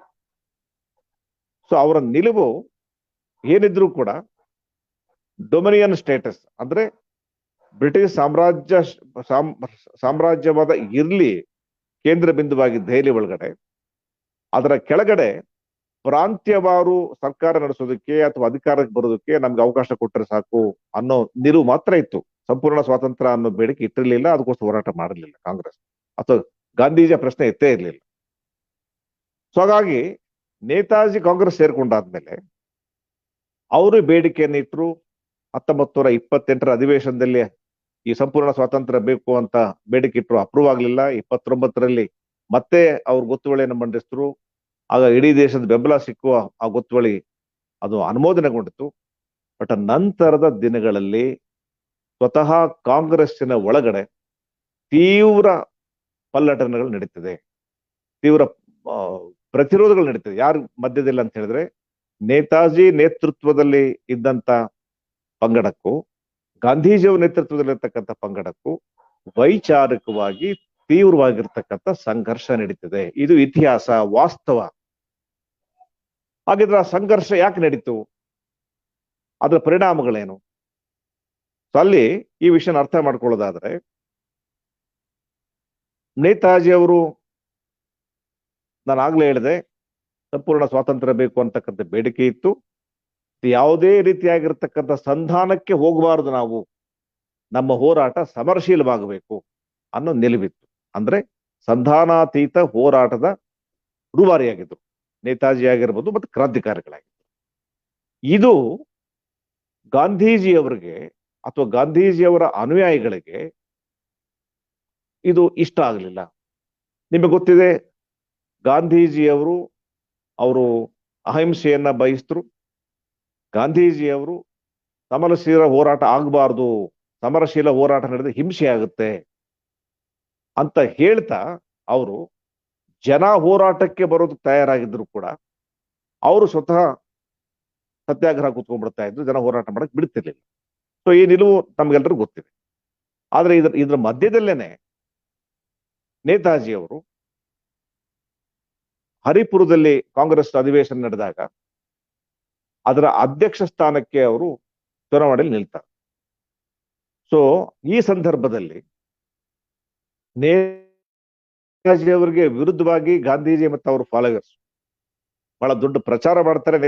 ನೇತಾಜಿ ಅವರು ಗೆಲ್ಲಬಾರದು ಅಂತ ಹೇಳಿ ಪ್ರಯತ್ನ ಮಾಡ್ತಾರೆ. ಆದ್ರೆ ಅವರು ಆ ಪ್ರಯತ್ನದಲ್ಲಿ ಸೋಲ್ತಾರೆ. ನೇತಾಜಿ ಅವರು ಅಧ್ಯಕ್ಷರಾಗಿ ಆಯ್ಕೆ ಆಗ್ತಾರೆ. ಇದು ಬಹಳ ದೊಡ್ಡ ಒಂದು ಆತಂಕವನ್ನು ಸೃಷ್ಟಿ ಮಾಡ್ತದೆ ಕಾಂಗ್ರೆಸ್ ನಲ್ಲಿ ಇರ್ತಕ್ಕಂಥ ಮಹಾತ್ಮ ಗಾಂಧೀಜಿಯವರಿಗೆ, ಗಾಂಧೀಜಿಯವರು ಫಾಲೋವರ್ಸ್ಗೆ. ಇಲ್ಲಿ ಇತಿಹಾಸದಲ್ಲಿ ದಾಖಲಾಗಿರ್ತಕ್ಕಂಥದ್ದು ಏನಂತ ಹೇಳಿದ್ರೆ, ಇಷ್ಟೆಲ್ಲಾ ಪ್ರಯತ್ನದ ಮಧ್ಯೆ ನೇತಾಜಿ ಅವರು ಗೆದ್ದ ಮೇಲೆ ಅಧ್ಯಕ್ಷರಾಗಿ, ಆಗ್ಲೂ ಗಾಂಧೀಜಿಯವರ ಅನುಯಾಯಿಗಳು ನೇತಾಜಿ ಬಗ್ಗೆ ಒಂದು ನಿರೀಕ್ಷೆ ಇಟ್ಕೊಂಡಿರ್ತಾರೆ. ಬಹುಶಃ ಅಧ್ಯಕ್ಷಗಿರಿ ಬಂದಾದ್ಮೇಲೆ ನೇತಾಜಿ ಸುಭಾಷ್ ತನ್ನ ನಿಲುವನ್ನು ಬದಲು ಮಾಡ್ಕೊಳ್ತಾನೆ, ಅಧ್ಯಕ್ಷ ಆದ್ಮೇಲೆ ಕಾಂಗ್ರೆಸ್ ಸಂಘಟನೆಯನ್ನ ಮುನ್ನಡೆಸಬೇಕಾಗ್ತದೆ, ಹಾಗಾಗಿ ತನ್ನ ನಿಲುವನ್ನ ಮಾರ್ಪಾಡು ಮಾಡ್ಕೊಳ್ತಾನೆ ಅಂತ ನಿರೀಕ್ಷೆ ಮಾಡಿ. ಆದ್ರೆ ನೇತಾಜಿ ಅವರು ತಮ್ಮ ನಿಲುವನ್ನ ಮಾರ್ಪಾಡು ಮಾಡ್ಕೊಳ್ಳಿಲ್ಲ. ಅಷ್ಟೇ ಅಲ್ಲ, ಅಧ್ಯಕ್ಷರಾದ್ಮೇಲೆ ಅವರು ಘೋಷಣೆ ಮಾಡಿದ್ರು, ನಮ್ಗೆ ಪೂರ್ಣ ಸ್ವರಾಜ್ಯ ಬೇಕು, ಅಂದ್ರೆ ಸಂಪೂರ್ಣ ಸ್ವಾತಂತ್ರ್ಯ ಬೇಕು ಅಂತ ಡಿಕ್ಲೇರ್ ಮಾಡ್ತಾರೆ. ಡಿಕ್ಲೇರ್ ಮಾಡೋದಷ್ಟೇ ಇಲ್ಲ, ಅವ್ರು ಘೋಷಣೆ ಮಾಡಿದ್ರು, ಕಾಂಗ್ರೆಸ್ಸಿನ ಮೊದಲ ಆದ್ಯತೆ ಪೂರ್ಣ ಸ್ವರಾಜ್ಯ ಗಳಿಸ್ಕೊಡೋದು, ಸಂಪೂರ್ಣ ಸ್ವಾತಂತ್ರ್ಯ ಗಳಿಸ್ಕೊಳ್ಳೋದು ಮೊದಲನೇ ಆದ್ಯತೆ, ನಮ್ಮ ಹೋರಾಟದ ಮೊದಲನೇ ಗುರಿ. ಎರಡನೇ ಆದ್ಯತೆ ನಮ್ಮ ದೇಶವನ್ನ ಸಮಾಜವಾದಿ ದೇಶವಾಗಿ ಪರಿವರ್ತನೆ ಮಾಡೋದು. ಯಾವಾಗ ನೇತಾಜಿ ಎರಡು ಘೋಷಣೆಗಳನ್ನ ಮಾಡಿದ್ರು, ಇದು ನಮ್ಮ ದೇಶದಲ್ಲಿರ್ತಕ್ಕಂಥ ಕಾಂಗ್ರೆಸ್ ನಲ್ಲಿರ್ತಕ್ಕಂಥ ಮಹಾತ್ಮ ಗಾಂಧಿ ಮತ್ತು ಅವರ ಅನುಯಾಯಿಗಳನ್ನ ದಿಗ್ಭ್ರಮೆಗೊಳಿಸ್ತು, ಆತಂಕ ಉಂಟು ಮಾಡಿತು. ನಮ್ಮ ದೇಶದಲ್ಲಿರ್ತಕ್ಕಂಥ ಬಂಡವಾಳಗಾರರನ್ನ ದಿಗ್ಭ್ರಮೆಗೊಳಿಸ್ತು, ಆತಂಕ ಉಂಟು ಮಾಡಿತು. ನಮ್ಮ ದೇಶದ ಮೇಲೆ ಹಿಡಿತ ಹೊಂದಿರತಕ್ಕಂಥ ಬ್ರಿಟಿಷ್ ಸಾಮ್ರಾಜ್ಯವಾದಿಗಳಿಗೆ ದಿಗ್ಭ್ರಮೆ ಆಗಿ, ಅವ್ರಿಗೆ ದಿಗ್ಭ್ರಮೆ ಎಲ್ಲ ಗೊತ್ತಿತ್ತು, ಆದ್ರೂ ಅವ್ರಿಗೆ ಇನ್ನು ಹೆಚ್ಚಿನ ಆತಂಕ ಆಯ್ತು. ಸೊ ನೇತಾಜಿಯವರು ಹರಿಪುರ ಕಾಂಗ್ರೆಸ್ನಲ್ಲಿ ಅಧ್ಯಕ್ಷರಾಗಿ ಮಾಡಿರ್ತಕ್ಕಂಥ ಈ ಘೋಷಣೆ ಏನಿದೆ, ನಮ್ಮ ಸ್ವಾತಂತ್ರ್ಯ ಸಂಗ್ರಾಮಕ್ಕೆ ಒಂದು ಹೊಸ ಮೆರುಗು ಕೊಡ್ತು. ಮತ್ತು ಈ ಮೂರೂ ಪಂಗಡಗಳನ್ನ, ಬ್ರಿಟಿಷ್ ಸಾಮ್ರಾಜ್ಯಶಾಹಿಗಳು, ಭಾರತದ ಬಂಡವಾಳಶಾಹಿಗಳು ಮತ್ತು ಗಾಂಧೀಜಿ ನೇತೃತ್ವದ ಕಾಂಗ್ರೆಸ್ನ ಪಂಗಡ, ಈ ಮೂರೂ ಜನಗಳಿಗೂ ಆತಂಕ ಸೃಷ್ಟಿ ಮಾಡ್ತು. ಸೊ ಹಾಗಾಗಿ ಇಷ್ಟೂ ಜನ ಏನ್ ಪ್ರಯತ್ನ ಮಾಡಿದ್ರು ಅಂತ ಹೇಳಿದ್ರೆ, ಹರಿಪುರ ಕಾಂಗ್ರೆಸ್ ನಂತರ ತ್ರಿಪುರದಲ್ಲಿ ಕಾಂಗ್ರೆಸ್ ಆಗ್ತದೆ, ಅಧಿವೇಶನ ಆಗ್ತದೆ. ಆಗ ನೇತಾಜಿಯವರು ಮತ್ತೆ ಅಧ್ಯಕ್ಷರಿಗೆ ಅವರು ಚುನಾವಣೆಗೆ ನಿಲ್ತಾರೆ. ಆ ಚುನಾವಣೆಗೆ ನಿಂತಾಗ ಗಾಂಧೀಜಿಯವರು ತಮ್ಮ ಪ್ರತಿನಿಧಿಯಾಗಿ ಪಟ್ಟಾಭಿ ಸೀತಾರಾಮಯ್ಯ ಅವ್ರನ್ನ ನೇತಾಜಿಗೆ ವಿರುದ್ಧವಾಗಿ ಅಧ್ಯಕ್ಷರಿಗೆ ಎಲೆಕ್ಷನ್ ನಿಲ್ಲಿಸ್ತಾರೆ, ಅಧ್ಯಕ್ಷ ಸ್ಥಾನಕ್ಕೆ ಎಲೆಕ್ಷನ್ ನಿಲ್ಲಿಸ್ತಾರೆ. ಸೊ ಆ ಸಂದರ್ಭದಲ್ಲಿ ಮಹಾತ್ಮ ಗಾಂಧೀಜಿ, ನೆಹರು, ಪಟೇಲು, ಇಡೀ ಕಾಂಗ್ರೆಸ್ಸು ಬಹಳ ದೊಡ್ಡ ಮಟ್ಟದಲ್ಲಿ, ಅಂದ್ರೆ ಕಾಂಗ್ರೆಸ್ ಅಂತ ಹೇಳಿದ್ರೆ ಗಾಂಧೀಜಿಯವರ ಬಣ, ಓಪನ್ ಆಗಿ ಪ್ರಚಾರ ಮಾಡ್ತಾರೆ. ಸಾಮಾನ್ಯವಾಗಿ ಅದುವರೆಗೂ ಕೂಡ ಅಧ್ಯಕ್ಷ ಸ್ಥಾನಕ್ಕೆ ಎಲೆಕ್ಷನ್ ನಡೆದಾಗ ಓಪನ್ ಆಗಿ ಪ್ರಚಾರ ಮಾಡ್ತಕ್ಕಂಥ ರೀತಿ ರಿವಾಜ್ ಇದ್ದಿಲ್ಲ. ಆದ್ರೆ ಎರಡನೇ ಸರ್ತಿ ಎಲೆಕ್ಷನ್ ನಡೆದಾಗ ಓಪನ್ ಪ್ರಚಾರ ಮಾಡ್ತಾರೆ, ನೇತಾಜಿ ಓಟ್ ಹಾಕ್ಬಾರ್ದು, ಗೆಲ್ಲಿಸಬಾರ್ದು, ಎಲ್ಲ ನೈತಿಕತೆಯನ್ನ ಬಿಟ್ಟು ಕೂಡ. ಇಷ್ಟೆಲ್ಲ ಪ್ರಚಾರ ಮಾಡಿ ಕೂಡ ಎರಡನೆಯ ಬಾರಿಗೆ ನೇತಾಜಿಯವರು ತ್ರಿಪುರ ಕಾಂಗ್ರೆಸ್ ಅಲ್ಲಿ ಅಧ್ಯಕ್ಷರಾಗಿ ಚುನಾಯಿತರಾಗ್ತಾರೆ. ದೆನ್ ಇದು ಮಹತ್ವ ಅರ್ಥ ಮಾಡ್ಕೊಳ್ಬೇಕು. ಅಂದ್ರೆ ಅವರಿಗೆ, ಅವರ ಹಿಂದೆ ಜನಮನ್ನಣೆ ಎಷ್ಟಿತ್ತು. ದೆನ್ ಅವರು ಏನು ಮೊದಲನೇ ಕಾಂಗ್ರೆಸ್ ಅಧಿವೇಶನದಲ್ಲಿ ಅಧ್ಯಕ್ಷರಾದಾಗ ಕಾಂಗ್ರೆಸ್ಗೆ ಎರಡು ಆದ್ಯತೆ ಅಂತ ಹೇಳಿದ್ರು, ಸಂಪೂರ್ಣ ಸ್ವರಾಜ್ಯ ಬೇಕು, ಸಮಾಜವಾದ ಮಾಡಬೇಕು ಅಂತ. ಅಂದ್ರೆ ಅರ್ಥ, ನಮ್ಮ ದೇಶದ ಯುವ ಜನತೆ, ನಮ್ಮ ದೇಶದ ಜನತೆ ನೇತಾಜಿ ಅವರು ಬಯಸಿರ್ತಕ್ಕಂಥ ಪೂರ್ಣ ಸ್ವರಾಜ್ಯಗೋಸ್ಕರ ನೇತಾಜಿ ಅವರು ಕನಸು ಕಂಡಿರ್ತಕ್ಕಂಥ ಸಮಾಜವಾದಿ ಸಮಾಜವನ್ನ ನಿರ್ಮಾಣ ಮಾಡಬೇಕು ಅಂತಕ್ಕಂಥ ನಿಲುವಿಗೆ ಸಪೋರ್ಟ್ ಮಾಡಿದ್ರು. ಆದ್ರಿಂದ ಕಾಂಗ್ರೆಸ್ನ ಉಳಿದ ಬಣದ ಎಲ್ಲಾ ನಾಯಕರು ಪ್ರಯತ್ನ ಮಾಡಿದ್ರು ಕೂಡ ನೇತಾಜಿ ಗೆಲ್ತಾರೆ. ಇದು ಐತಿಹಾಸಿಕವಾಗಿರ್ತಕ್ಕಂಥ ಘಟನೆ.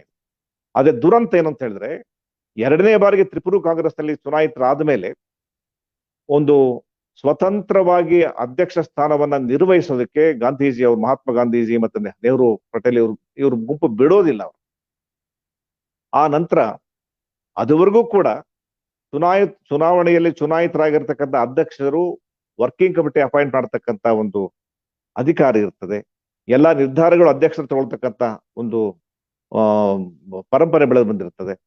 ಆದ್ರೆ ಎರಡನೇ ಬಾರಿಗೆ ಅಧ್ಯಕ್ಷರಾದಾಗ ಕಡೆಗೆ ಅಧ್ಯಕ್ಷರ ಅಧಿಕಾರವನ್ನ ಮೊಟಕುಗೊಳಿಸುವ ನಿಟ್ಟಿನಲ್ಲಿ ಒಂದು ಗೋವಿಂದ್ ವಲ್ಲಭ್ ಪಂತ್ ಅವರ ಒಂದು ನೇತೃತ್ವದಲ್ಲಿ ಒಂದು ರೆಸಲ್ಯೂಷನ್ ಮೂವ್ ಮಾಡ್ತಾರೆ, ಒಂದು ಗೊತ್ತುವಳಿ ಮೂವ್ ಮಾಡ್ತಾರೆ. ಆ ಗೊತ್ತುವಳಿ ಸಾರಾಂಶ ಏನು ಅಂತ ಹೇಳಿದ್ರೆ, ಇನ್ನು ಮುಂದೆ ಕಾಂಗ್ರೆಸ್ ಅಧ್ಯಕ್ಷರು ಏನು ನಿರ್ಧಾರ ತಗೊಳ್ಬೇಕು ಅಂತ ಹೇಳಿದ್ರೆ ಮಹಾತ್ಮ ಗಾಂಧೀಜಿಯವರ ಅನುಮೋದನೆ ತಗೊಂಡು ನಿರ್ಧಾರ ತಗೊಳ್ಬೇಕಾಗ್ತದೆ. ಕಾಂಗ್ರೆಸ್ಗೆ ಸಂಘಟನಾತ್ಮಕವಾಗಿ ಗಾಂಧೀಜಿಯವರು ಯಾವುದೋ ಒಂದು ಲಿಂಕ್ ಇಲ್ಲ. ಆದ್ರೆ ಸಂಬಂಧ ಇಲ್ಲದೆ ಇದ್ರೂ ಕೂಡ ಮಹಾತ್ಮ ಗಾಂಧೀಜಿಯವರ ಅನುಮೋದನೆ ಇಲ್ದೇನೆ ಕಾಂಗ್ರೆಸ್ ಅಧ್ಯಕ್ಷರು ಯಾವ್ದು ನಿರ್ಧಾರ ತಗೊಳ್ಬಾರ್ದು ಅಂತಕ್ಕಂಥ ಏನು ಗೊತ್ತುವಳಿ ಮಂಡಿಸ್ತಾರೆ, ಇದು ನೇತಾಜಿಯವರ ಕೈನ ಕಟ್ಟಾಕ್ತಕ್ಕಂಥ ರೀತಿ. ಅವ್ರು ಸ್ವತಂತ್ರವಾಗಿ ಕೆಲಸ ಮಾಡೋದಕ್ಕಾಗೋದಿಲ್ಲ. ಸೊ ಆ ಸಂದರ್ಭದಲ್ಲಿ ಅಂತಿಮವಾಗಿ ವರ್ಕಿಂಗ್ ಕಮಿಟಿನ ಅಪಾಯಿಂಟ್ ಮಾಡೋದಕ್ಕಾಗೋದಿಲ್ಲ. ದಿನಗಳ ಗಟ್ಟಲೆ ಅದು ಹಾಗೆ ಮುಂದುವರಿತದೆ. ಸೊ ಆ ಅಧಿವೇಶನಕ್ಕೆ ಬಂದಾಗ ಕಡೆಗೆ ನೆಹರು ಅವರೆಲ್ಲ ವರ್ಕಿಂಗ್ ಕಮಿಟಿ ಮೀಟಿಂಗ್ ಕರಿಬೇಕು ಅಂತ ಹೇಳ್ತಾರೆ. ವರ್ಕಿಂಗ್ ಕಮಿಟಿ ಅಪಾಯಿಂಟ್ ಮಾಡೋದಕ್ಕಾಗಿಲ್ಲ. ಅದನ್ನ ಇವರು ಬಲವಂತ ಮಾಡ್ತಾರೆ. ಕಡೆಗೆ ನೇತಾಜಿ ಇವನ್ ಎರಡನೇ ಅಧಿವೇಶನ ನಡೆಯೋ ಕಾಲಕ್ಕೆ ಅದನ್ನ ಸ್ವಲ್ಪ ಮುಂದಕ್ಕೆ ಹಾಕ್ರಿ ಅಂತ ಕೇಳ್ತಾರೆ. ಅವ್ರು ಹುಷಾರಿರುವುದಿಲ್ಲ, ತೀವ್ರವಾಗಿ ಅಸ್ವಸ್ಥರಾಗಿರ್ತಾರೆ. ಆದ್ರೂ ಇವ್ರು ಕೇಳೋದಿಲ್ಲ. ಇವನ್ ನೆಹರು ಅಂತವರೆಲ್ಲ ಕಾಮೆಂಟ್ ಮಾಡ್ತಾರೆ, ನೇತಾಜಿಗೂ ಜ್ವರ ಬಂದಿರ್ತಕ್ಕಂಥದ್ದು ಅವ್ರ ದೈಹಿಕ ಜ್ವರ ಅಲ್ಲ, ಅದು ರಾಜಕೀಯ ಜ್ವರ ಅಂತ ಲೇವಡಿ ಮಾಡ್ತಾರೆ. ಅಂದ್ರೆ ಅಂತಿಮವಾಗಿ ಕಡೆಗೆ ಅಧಿವೇಶನ ವರ್ಕಿಂಗ್ ಕಮಿಟಿ ಮೀಟಿಂಗ್ ಅಂತ ಕಂಡಕ್ಟ್ ಮಾಡಿದಾಗ ಆ ವರ್ಕಿಂಗ್ ಕಮಿಟಿ ಮೀಟಿಂಗ್ ನಲ್ಲಿ ಅವರು ವಿಪರೀತ ಜ್ವರ ಇಟ್ಕೊಂಡೇ ಬರ್ತಾರೆ, ನಿಂತ್ಕೊಳ್ಳಕ್ ಆಗಿರೋದಿಲ್ಲ. ಕಡೆಗೆ ಡಾಕ್ಟರ್ಸ್ ಎಲ್ಲ ಟೆಸ್ಟ್ ಮಾಡ್ತಾರೆ, ವಿಪರೀತ ಜ್ವರ ಇರ್ತದೆ, ಹೈ ಫೀವರ್ ಇರ್ತದೆ. ಅದನ್ನೂ ಕೂಡ ಕೆಲವು ಕಾಂಗ್ರೆಸ್ ನಾಯಕರು ಡಾಕ್ಟರ್ಗಳು ಕೇಳ್ತಾರೆ, ಏನು ಜ್ವರ ಇದ್ದದ್ದು ನಿಜನಾ ನೇತಾಜಿಗೆ? ಕಡೆಗೆ ಡಾಕ್ಟರ್ಸ್ ಕನ್ಫರ್ಮ್ ಮಾಡ್ತಾರೆ, ಇಲ್ಲ ಅವ್ರು ನಿಂತ್ಕೊಳ್ಳಕ್ ಆಗೋದಿಲ್ಲ, ಅಷ್ಟು ದೊಡ್ಡ ಮಟ್ಟದಲ್ಲಿ ಅವ್ರಿಗೆ ಜ್ವರ ಹುಷಾರಿಲ್ಲ. ಅಂದ್ರೆ ಜ್ವರ ಬಂದಿದೆ ಅನ್ನೋದು ನಂಬ್ತಾ ಇಲ್ಲ. ಸೊ ಆ ಸ್ಥಿತಿಯಲ್ಲೂ ಕೂಡ ನೇತಾಜಿ ವರ್ಕಿಂಗ್ ಕಮಿಟಿ ಮೀಟಿಂಗ್ ಕಾಲ್ ಮಾಡಿ ಕಡೆಗೆ ಅಲ್ಲಿ ಒಂದು ಘೋಷಣೆ ಮಾಡ್ತಾರೆ, ನಮ್ಮ ಮುಂದೆ ಒಂದು ಸುವರ್ಣಾವಕಾಶ ಇದೆ. ಯಾಕಂದ್ರೆ ಆ ಕಾಂಗ್ರೆಸ್ ಅಧಿವೇಶನ ನಡೀತು, ತ್ರಿಪುರಿ ಕಾಂಗ್ರೆಸ್ ಅಧಿವೇಶನದಲ್ಲಿ ಎರಡನೇ ಮಹಾಪ್ರಪಂಚ ಯುದ್ಧ ನಡೆದಿರ್ತಕ್ಕಂಥ ಕಾಲ. ಅವರು ಘೋಷಣೆ ಮಾಡ್ತಾರೆ, ಇದು ಅತ್ಯಂತ ಒಂದು ಒಳ್ಳೆಯ ಸಮಯ ನಮಗೆ, ಭಾರತದ ಸ್ವಾತಂತ್ರ್ಯ ಹೋರಾಟಗಾರರಿಗೆ. ಯಾಕಂದ್ರೆ ಬ್ರಿಟಿಷರು ಈಗ ಎರಡನೇ ಮಹಾಪ್ರಪಂಚ ಯುದ್ಧದಲ್ಲಿ ತಲ್ಲೀನರಾಗಿದ್ದಾರೆ. ಅವರು ಸೈನ್ಯವನ್ನ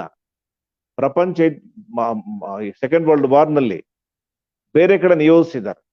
ಈಗ ಇಲ್ಲಿ ಬ್ರಿಟಿಷ್ ಆಡಳಿತ ವೀಕ್ ಆಗಿದೆ, ಅವ್ರ ಸೈನ್ಯ ವೀಕ್ ಆಗಿದೆ, ದುರ್ಬಲವಾಗಿದೆ. ಇಂಥ ಸಂದರ್ಭದಲ್ಲಿ ನಮ್ಮ ಹೋರಾಟವನ್ನ ತೀವ್ರಗೊಳಿಸ್ತಾರೆ, ಅದು ನಮಗೆ ಜಯ ಸಿಗ್ತದೆ ಅಂತ ಹೇಳ್ತಾ ಇನ್ನೊಂದು ಮಾತನ್ನು ಹೇಳ್ತಾರೆ. ಇವತ್ತು ನಾವು ಅಂದ್ರೆ ಭಾರತದ ಹೋರಾಟಗಾರರು, ಕ್ರಾಂತಿಕಾರಿಗಳು ಒಂದು ವಿಷಯ ಅರ್ಥ ಮಾಡ್ಕೊಳ್ಬೇಕು. ನಾವು ನಮ್ಮ ಹೋರಾಟವನ್ನು ತೀವ್ರಗೊಳಿಸೋದು ಅಷ್ಟೇ ಇಲ್ಲ, ನಮ್ಮ ಮುಂದೆ ಒಂದು ದೊಡ್ಡ ಆದರ್ಶ ಇದೆ. ರಷ್ಯಾದಲ್ಲಿ ಸಮಾಜವಾದಿ ಸಮಾಜ ಸ್ಥಾಪನೆಯಾಗಿದೆ ಲೆನಿನ್ ನೇತೃತ್ವದಲ್ಲಿ. ಮತ್ತೆ ರಷ್ಯಾದಲ್ಲಿ ಸ್ಥಾಪನೆ ಆಗಿರ್ತಕ್ಕಂಥ ಸಮಾಜವಾದಿ ಸಮಾಜ ಏನು ಇದೆ, ರಷ್ಯಾದ ಒಂದು ಉಪಸ್ಥಿತಿ ಅಂದ್ರೆ ಸಮಾಜವಾದಿ ಸರ್ಕಾರ, ಸಮಾಜವಾದಿ ರಾಷ್ಟ್ರದ ಉಪಸ್ಥಿತಿ ಏನಿದೆ, ಅದು ಇಡೀ ಪ್ರಪಂಚದ ಸಾಮ್ರಾಜ್ಯಶಾಹಿ, ಬಂಡವಾಳಶಾಹಿ ದೇಶಗಳಲ್ಲಿ ನಡುಕ ಹುಟ್ಟಿಸಿದೆ. ರಷ್ಯಾವನ್ನ ನೆನಪಿಸ್ಕೊಂಡ್ರೆ ಅವ್ರಿಗೆ ರಾತ್ರಿ ದುಸ್ವಪ್ನ ಕಾಣ್ತಾರೆ. ಸೊ ಈಗ ನಮ್ಮ ಮುಂದೆ ಅಂತ ಒಂದು ಆದರ್ಶ ಸರ್ಕಾರ ಇದೆ, ಆದರ್ಶ ಇದೆ, ಒಂದು ಹೊಸ ಸಮಾಜ ಸೃಷ್ಟಿ ಮಾಡಿರ್ತಕ್ಕಂಥ ಮತ್ತು ಹೊಸ ಸಮಾಜದ ಆಶಯದಲ್ಲಿ ಇಡೀ ಪ್ರಪಂಚದ ಶೋಷಿತ ಜನತೆ ಒಂದಾಗಿ ಒಗ್ಗಟ್ಟಾಗಿ ಬಂಡವಾಳಶಾಹಿ ಸರ್ಕಾರಗಳನ್ನ ಬೀಳಿಸ್ತಕ್ಕಂಥ ಒಂದು ಹೊಸ ಮಾದರಿ ಸೃಷ್ಟಿಯಾಗಿದೆ. ಈ ಮಾದರಿ ಒಳಗಡೆನೆ ನಾವು ನಮ್ಮ ದೇಶದಲ್ಲಿ ಈ ಕ್ರಾಂತಿಕಾರಿ ಹೋರಾಟ ಬೆಳೆಸಬೇಕಾಗಿದೆ. ಈ ಪ್ರತಿಯೊಂದು ನೇತಾಜಿಯ ಈ ಮಾತುಗಳು, ನೇತಾಜಿಯ ಸಮಾಜವಾದದ ಬಗ್ಗೆ ಇರತಕ್ಕಂಥ ಈ ನಂಬಿಕೆ ಕಾಂಗ್ರೆಸ್ಸಿನ ಸಂಧಾನ ಪರ ಪಂಥದ ನಾಯಕರಿಗೆ, ಬ್ರಿಟಿಷ್ ಸಾಮ್ರಾಜ್ಯಶಾಹಿಗಳಿಗೆ, ಇಲ್ಲಿರ್ತಕ್ಕಂಥ ಬಂಡವಾಳಗಾರರಿಗೆ ನಡುಕ ಹುಟ್ಟಿಸ್ತಾ ಇತ್ತು. ಸೊ ಸ್ನೇಹಿತರೆ, ಆ ಸಂದರ್ಭದಲ್ಲಿ ನೊಂದು ಬಿಟ್ಟು ನೇತಾಜಿ ಅವರೊಂದು ಮಾತು ಹೇಳ್ತಾರೆ. ಏನು, ನೇತಾಜಿ ಅವರು ಹುಷಾರಿಲ್ಲ ಅಂದ್ರೆ ಅದಕ್ಕೆ ಲೇವಡಿ ಮಾಡಿರ್ತಾರೆ. ಸೊ ಅವರು ಅಂತಿಮವಾಗಿ ಗೋವಿಂದ್ ವಲ್ಲಭ್ ಪಂತ್ ರೆಸೊಲ್ಯೂಷನ್ ಪಾಸ್ ಆದ್ಮೇಲೆ ಅವ್ರ ಕೈ ಕಟ್ಟೋಗ್ತದೆ, ಯಾವ ನಿರ್ಧಾರಗಳು ತಗೊಳ್ಳೋದಕ್ಕಾಗೋದಿಲ್ಲ. ಆವಾಗ ಅವರು ನೊಂದು ಬಿಟ್ಟು ಒಂದು ಮಾತು ಹೇಳ್ತಾರೆ. ನಿಜವಾಗಿಯೂ ಕೂಡ ತ್ರಿಪುರಿ ಕಾಂಗ್ರೆಸ್ ಎಲ್ಲ ನಾನು ಗೆದ್ದಿರ್ಬೋದು, ಆದರೆ ಅಂತಿಮವಾಗಿ ಇದು ಸೋಲಿದು ಕ್ರಾಂತಿಕಾರಿಗಳಿಗೆ. ನಾನು ನೆಹರುವಿಂದ ನಿರೀಕ್ಷೆ ಮಾಡಿದ್ದೆ, ಕೊನೆ ಪಕ್ಷ ಅವ್ರು ಆಡ್ತಕ್ಕಂಥ ಮಾತುಗಳು ಪ್ರಗತಿ ಪರವಾಗಿದ್ದೇವೆ, ಸಮಾಜವಾದಿ ಪರವಾಗಿದ್ದೇವೆ ಅನ್ನೋ ಕಾರಣಕ್ಕೋಸ್ಕರ ನಮ್ಮ ನಿಲುವನ್ನು ಬೆಂಬಲಿಸ್ತಾರ ಅಂದ್ಕೊಂಡಿದ್ದೆ. ಆದ್ರೆ ಅವರು ಕೈ ಕೊಟ್ರು. ಒಂದು ಕಾಂಗ್ರೆಸ್ ಸೋಷಲಿಸ್ಟ್ ಪಾರ್ಟಿ ಅಂತ ಇತ್ತು, ಅವ್ರು ಬೆಂಬಲಿಸ್ತಾರ ಅಂದ್ಕೊಂಡಿದ್ದೆ, ಅವರು ವಿರೋಧ ಮಾಡಿದ್ರು. ಕೊನೆ ಪಕ್ಷ CPI ಇತ್ತು, ಕಮ್ಯುನಿಸ್ಟ್ ಪಾರ್ಟಿ ಆಫ್ ಇಂಡಿಯಾ. ಅವರು ಕೊನೆ ಪಕ್ಷ ಅಂತಾರಾಷ್ಟ್ರೀಯ ವಿದ್ಯಮಾನದಿಂದ ಹಿನ್ನೆಲೆ ಒಳಗಡೆ ಎಲ್ಲಾ ಕಡೆ ಸಮಾಜವಾದ ಬರ್ತಕ್ಕಂಥ ಹಿನ್ನೆಲೆ ಒಳಗಡೆ ಇದನ್ನ ಬೆಂಬಲಿಸ್ತಾರಂತ ಭಾವಿಸಿದ್ದೆ. ಆದರೆ CPI ತನ್ನ ನಿಜವಾದ ಮುಖ ತೋರಿಸ್ತು. ಒಂದ್ ಕಡೆ ಲೆಫ್ಟಿಸಂ ಬಗ್ಗೆ ಲೆಫ್ಟಿಸ್ಟ್ ಮಾತುಗಳನ್ನ ಆಡ್ತಾ ರೈಟಿಸ್ಟ್ ಸ್ಟ್ಯಾಂಡ್ಗಳು ತಗೊಳ್ತು. ಅಂದ್ರೆ ಎಡವಾದದ ಬಗ್ಗೆ ಮಾತಾಡ್ತಾ ಬಲಪಂಥೀಯ ನಿರ್ಧಾರಗಳನ್ನ ತಗೊಳ್ತು. ಇದು ಒಂದು ಬೆಸ್ಟ್ ಆಪರ್ಚುನಿಸಂ, ಅಂದ್ರೆ ಅತ್ಯುತ್ತಮ ಸಂದರ್ಭ ಸಾಧಕತನಕ್ಕೆ ಒಂದು ಉತ್ತಮ ಉದಾಹರಣೆಯಾಗಿ CPI ನನ್ನ ಮುಂದೆ ಕಾಣಿತು. ಇದಕ್ಕಿಂತ ದೊಡ್ಡ ಆಪರ್ಚುನಿಸಂ ಇಲ್ಲ ಅಂತ ಇವೆಲ್ಲಾ ಪಕ್ಷಗಳನ್ನ, ವ್ಯಕ್ತಿಗಳನ್ನ ಅವರು ಆ ಸಂದರ್ಭದಲ್ಲಿ ಒಂದು ಏನು ದುಃಖದಿಂದ ನೆನೆಸ್ಕೊಳ್ತಾರೆ. ಅವರು ಅವ್ರ ಮೇಲೆ ಇಟ್ಟಿರ್ತಕ್ಕಂಥ ನಿರೀಕ್ಷೆ ಈಡೇರಿದ್ದಾಗ ಅದನ್ನ ದಾಖಲು ಮಾಡಿದ್ದಾರೆ.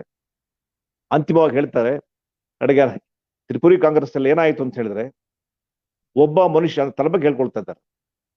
ಅಸ್ವಸ್ಥರಾಗಿರ್ತಕ್ಕಂಥ ಜ್ವರದಲ್ಲಿ ಬಳಲ್ತಕ್ಕಂಥ ಒಬ್ಬ ಸಿಖ್ ಮನುಷ್ಯ, ಅಂದ್ರೆ ಅಸ್ವಸ್ಥರಾಗಿರ್ತಕ್ಕಂಥ ಮನುಷ್ಯ ಅಲ್ಲಿ ಜ್ವರ ಬಂದು ಬಳಲಿ ಮಲಗಿರ್ತಕ್ಕಂಥ ಒಬ್ಬ ಮನುಷ್ಯ ಎಂಥ ದೊಡ್ಡ ಶಕ್ತಿಯನ್ನು ಎದುರಿಸಬೇಕಾಗಿ ಬಂತು ಅಂತ ಹೇಳಿದ್ರೆ, ಒಂದು ಕಡೆ 12 ಜನ ಕಾಂಗ್ರೆಸ್ನ ಹಳೆ ಹುಲಿಗಳು ನೆಹರು ಮತ್ತು 7 ಜನ ಪ್ರಾಂತೀಯ ಮಂತ್ರಿಗಳು, ಅದರ ಜೊತೆಗೆ ಸ್ವತಃ ಮಹಾತ್ಮ ಗಾಂಧೀಜಿಯವರ ಹೆಸರು, ಕೀರ್ತಿ, ಪ್ರಭಾವ ಇಷ್ಟನ್ನು ಎದುರುಹಾಕೊಂಡು ಒಬ್ಬ ಅಸ್ವಸ್ಥ ಮನುಷ್ಯ ಈ ಒಂದು ಚುನಾವಣೆಯಲ್ಲಿ ಗೆಲ್ಲಬೇಕಾಗಂತ ತಮ್ಮನ್ನೇ ತಾವು ಬೆಡ್ ಅಲ್ಲಿ ಇರ್ತಾರೆ ಅವರು. ಸೊ ನಿಮ್ಗೆಲ್ಲ ಹೇಳಿದೆ ನಾನು ಆಗಲೇ, ಜ್ವರ ಒಂದು ಬೆಡ್ ಅಲ್ಲಿ ಇರ್ತಾರೆ. ಇಷ್ಟು ಜನಗಳನ್ನ ಎದುರಾಕೊಂಡು ನನ್ನ ಕಡೆಗೆ ಅದನ್ನ ಗೆಲ್ಲಬೇಕಾಯ್ತು. ಇದು ಒಂದು ದುರಂತದ ಅಧ್ಯಾಯ ಇದು ಅಂತ ಹೇಳ್ತಾರೆ. ಸೊ ಕಡೆಗೆ ಯಾವಾಗ ವರ್ಕಿಂಗ್ ಕಮಿಟಿ ಕಾಂಗ್ರೆಸ್ ಅಧ್ಯಕ್ಷರಾಗಿ ಅವ್ರು ಸ್ವತಂತ್ರವಾಗಿ ಕಾರ್ಯನಿರ್ವಹಿಸೋದಕ್ಕೆ ಸಾಧ್ಯ ಇಲ್ಲ, ಆವಾಗ ಅವರು ರಾಜೀನಾಮೆ ಕೊಡ್ತಾರೆ. ಆ ರಾಜೀನಾಮೆಯನ್ನ ಕಲ್ಕತ್ತಾದ ಅಧಿವೇಶನದಲ್ಲಿ ಘೋಷಣೆ ಮಾಡ್ತಾರೆ. ಅದ ಆ ಸಂದರ್ಭದಲ್ಲಿ ಲಕ್ಷಾಂತರ ಜನಗಳು ಸೇರಿರ್ತಾರೆ ಕಲ್ಕತ್ತಾದಲ್ಲಿ.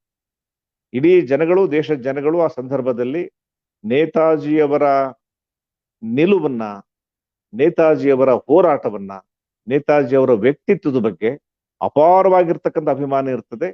ಸ್ವತಃ ಬಂಗಾಲದಲ್ಲಿ ಅಧಿವೇಶನ ನಡೆದಿರೋದ್ರಿಂದ ಲಕ್ಷಾಂತರ ಜನಗಳು ಸೇರಿಬಿಟ್ಟು ಇನ್ಕುಲಾಬ್ ನೇತಾಜಿ ಅಂತಕ್ಕಂಥ ಘೋಷಣೆಗಳನ್ನ ಮತ್ತು ನೇತಾಜಿ ನಿಮ್ಮ ಹೋರಾಟವನ್ನ ಮುಂದುವರೆಸಿದ್ರೆ ನಾವು ನಿಮ್ಮಿಂದ ಇರ್ತೀವಿ ಅಂತಕ್ಕಂಥ ಘೋಷಣೆಗಳನ್ನ ಅಧಿವೇಶನದಲ್ಲಿ ಅವರು ಕೂಗ್ತಾರೆ.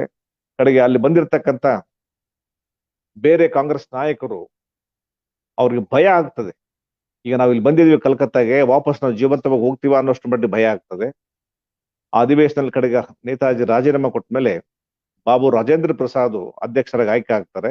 ಆದ್ರೆ ನೇತಾಜಿ ಅವರು ಎಂತ ಒಂದು ನೈತಿಕ ನಿಲುವನ್ನು ತಗೊಳ್ತಾರೆ ಅಂತ ಹೇಳಿದ್ರೆ, ಅಧಿವೇಶನ ಮುಗಿದ ಮೇಲೆ ಹೊಸದಾಗಿ ಆಯ್ಕೆ ಆಗಿರ್ತಕ್ಕಂಥ ಅಧ್ಯಕ್ಷ ರಾಜೇಂದ್ರ ಪ್ರಸಾದ್ನ ತಮ್ಮ ಮನೆಗೆ ಕರ್ಕೊಂಡು ಹೋಗಿ, ಎಲ್ಲಾ ನಾಯಕರನ್ನ ಮನೆಗೆ ಕರ್ಕೊಂಡು ಹೋಗಿ ಅವ್ರು ಉಪಚಾರ ಮಾಡಿ ತಾವೇ ಸ್ವತಃ ಸೇಫ್ ಆಗಿ ಅವ್ರನ್ನ ಕಲ್ಕತ್ತಾದಿಂದ ಕಳಿಸ್ಕೊಡ್ತಾರೆ.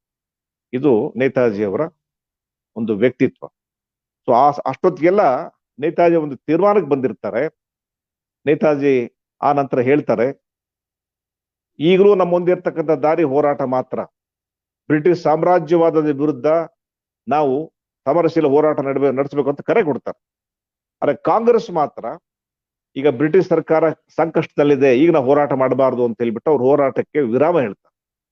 ಆದ್ರೆ ನೇತಾಜಿ ಹೋರಾಟಕ್ಕೆ ಕರೆ ಕೊಟ್ಟಿದ್ದಾರೆ ಅನ್ನೋ ಹೆಸರಿನಲ್ಲಿ ನೇತಾಜಿ ಅವ್ರನ್ನ ಮೆಂಬರ್ಶಿಪ್ ತೆಗೆದಾಕ್ತಾರೆ.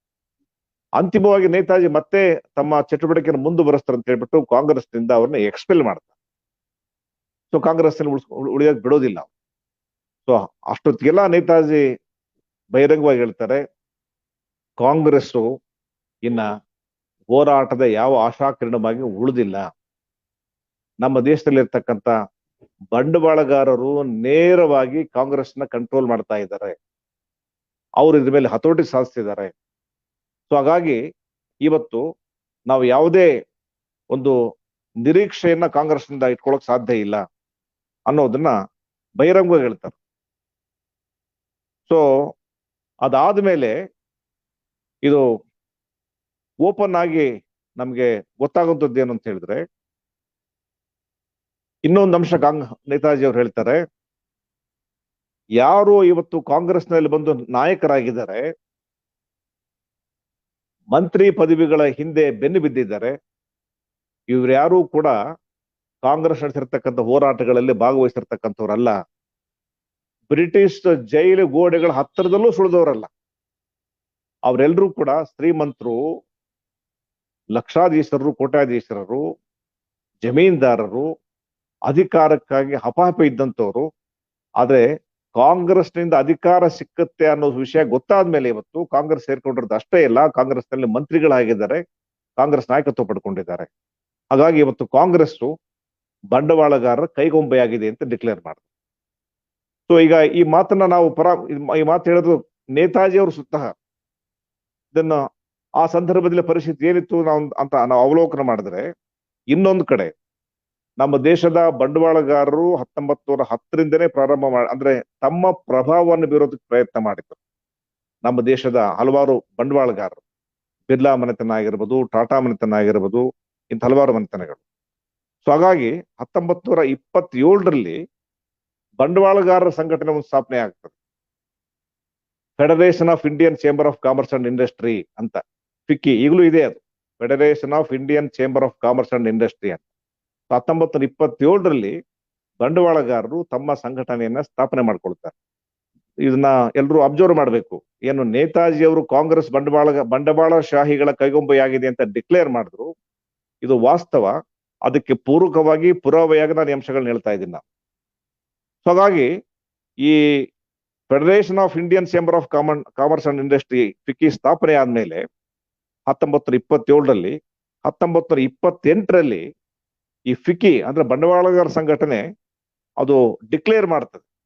ಏನ್ ಡಿಕ್ಲೇರ್ ಮಾಡ್ತದೆ, ಓಪನ್ ಆಗಿ ಏನ್ ಘೋಷಣೆ ಮಾಡ್ತಾರೆ ಅಂತ ಹೇಳಿದ್ರೆ, ನಮ್ಮ ಉದ್ದೇಶ ಏನಾಗಬೇಕು ಅಂತಂದ್ರೆ, ಬಂಡವಾಳಗಾರರ ಸಂಘಟನೆಯ ಉದ್ದೇಶ ಏನಾಗಬೇಕು ಅಂತ ಹೇಳ್ಬಿಟ್ಟು ಅವ್ರು ತಮ್ಮ ರೆಸಲ್ಯೂಷನ್ ಹೇಳ್ಕೊಳ್ತಾರೆ. ಏನ್ ಹೇಳ್ತಾರೆ ಅಂತ ಹೇಳಿದ್ರೆ, ನಮ್ಮ ಉದ್ದೇಶ ಬ್ರಿಟಿಷ್ ಸಾಮ್ರಾಜ್ಯಶಾಹಿ ಆಡಳಿತಕ್ಕೆ ಒಳಪಟ್ಟಿರ್ತಕ್ಕಂಥ ಈ ಕಲೋನಿಯಲ್ ನಮ್ಮ ಇಂಡಿಯಾದಲ್ಲಿ, ಅಂದ್ರೆ ಕಲೋನಿಯಲ್ ಇಂಡಿಯಾ, ವಸಾಹತು ಭಾರತದಲ್ಲಿ ನಮ್ಮ ಉದ್ದೇಶ ನಮ್ಮ ವ್ಯಾಪಾರ, ನಮ್ಮ ಕೈಗಾರಿಕೆಗಳನ್ನ ವೃದ್ಧಿಸ್ಕೊಳ್ಳೋದಕ್ಕೆ ಬೇಕಾಗಿರ್ತಕ್ಕಂಥ ಹಿತಾಸಕ್ತಿಯನ್ನ ಕಾಪಾಡೋದು ನಮ್ಮ ಉದ್ದೇಶ ಫಿಕ್ಕಿದು ಅಂತ ಓಪನ್ ಆಗಿ ಡಿಕ್ಲೇರ್ ಮಾಡ್ಕೊಂಡ್ರು 1928ರಲ್ಲಿ. ಸೊ ಅದಾದ್ಮೇಲೆ ಕೆಲವು ಜನ ಬಂಡವಾಳಗಾರರು ಹೊರಗಡೆ ಇದ್ರು, ಇನ್ನೂ ಕೆಲವು ಬಂಡವಾಳಗಾರರು ನೇರವಾಗಿ ಯಾವತ್ತು ರಾಜಕೀಯಕ್ಕೆ ಭಾಗವಹಿಸಿದ್ರು ಮತ್ತೆ ರಾಜಕೀಯ ನಿರ್ದೇಶನ ಮಾಡಿದ್ರು. ಸೊ ಅದಾದ್ಮೇಲೆ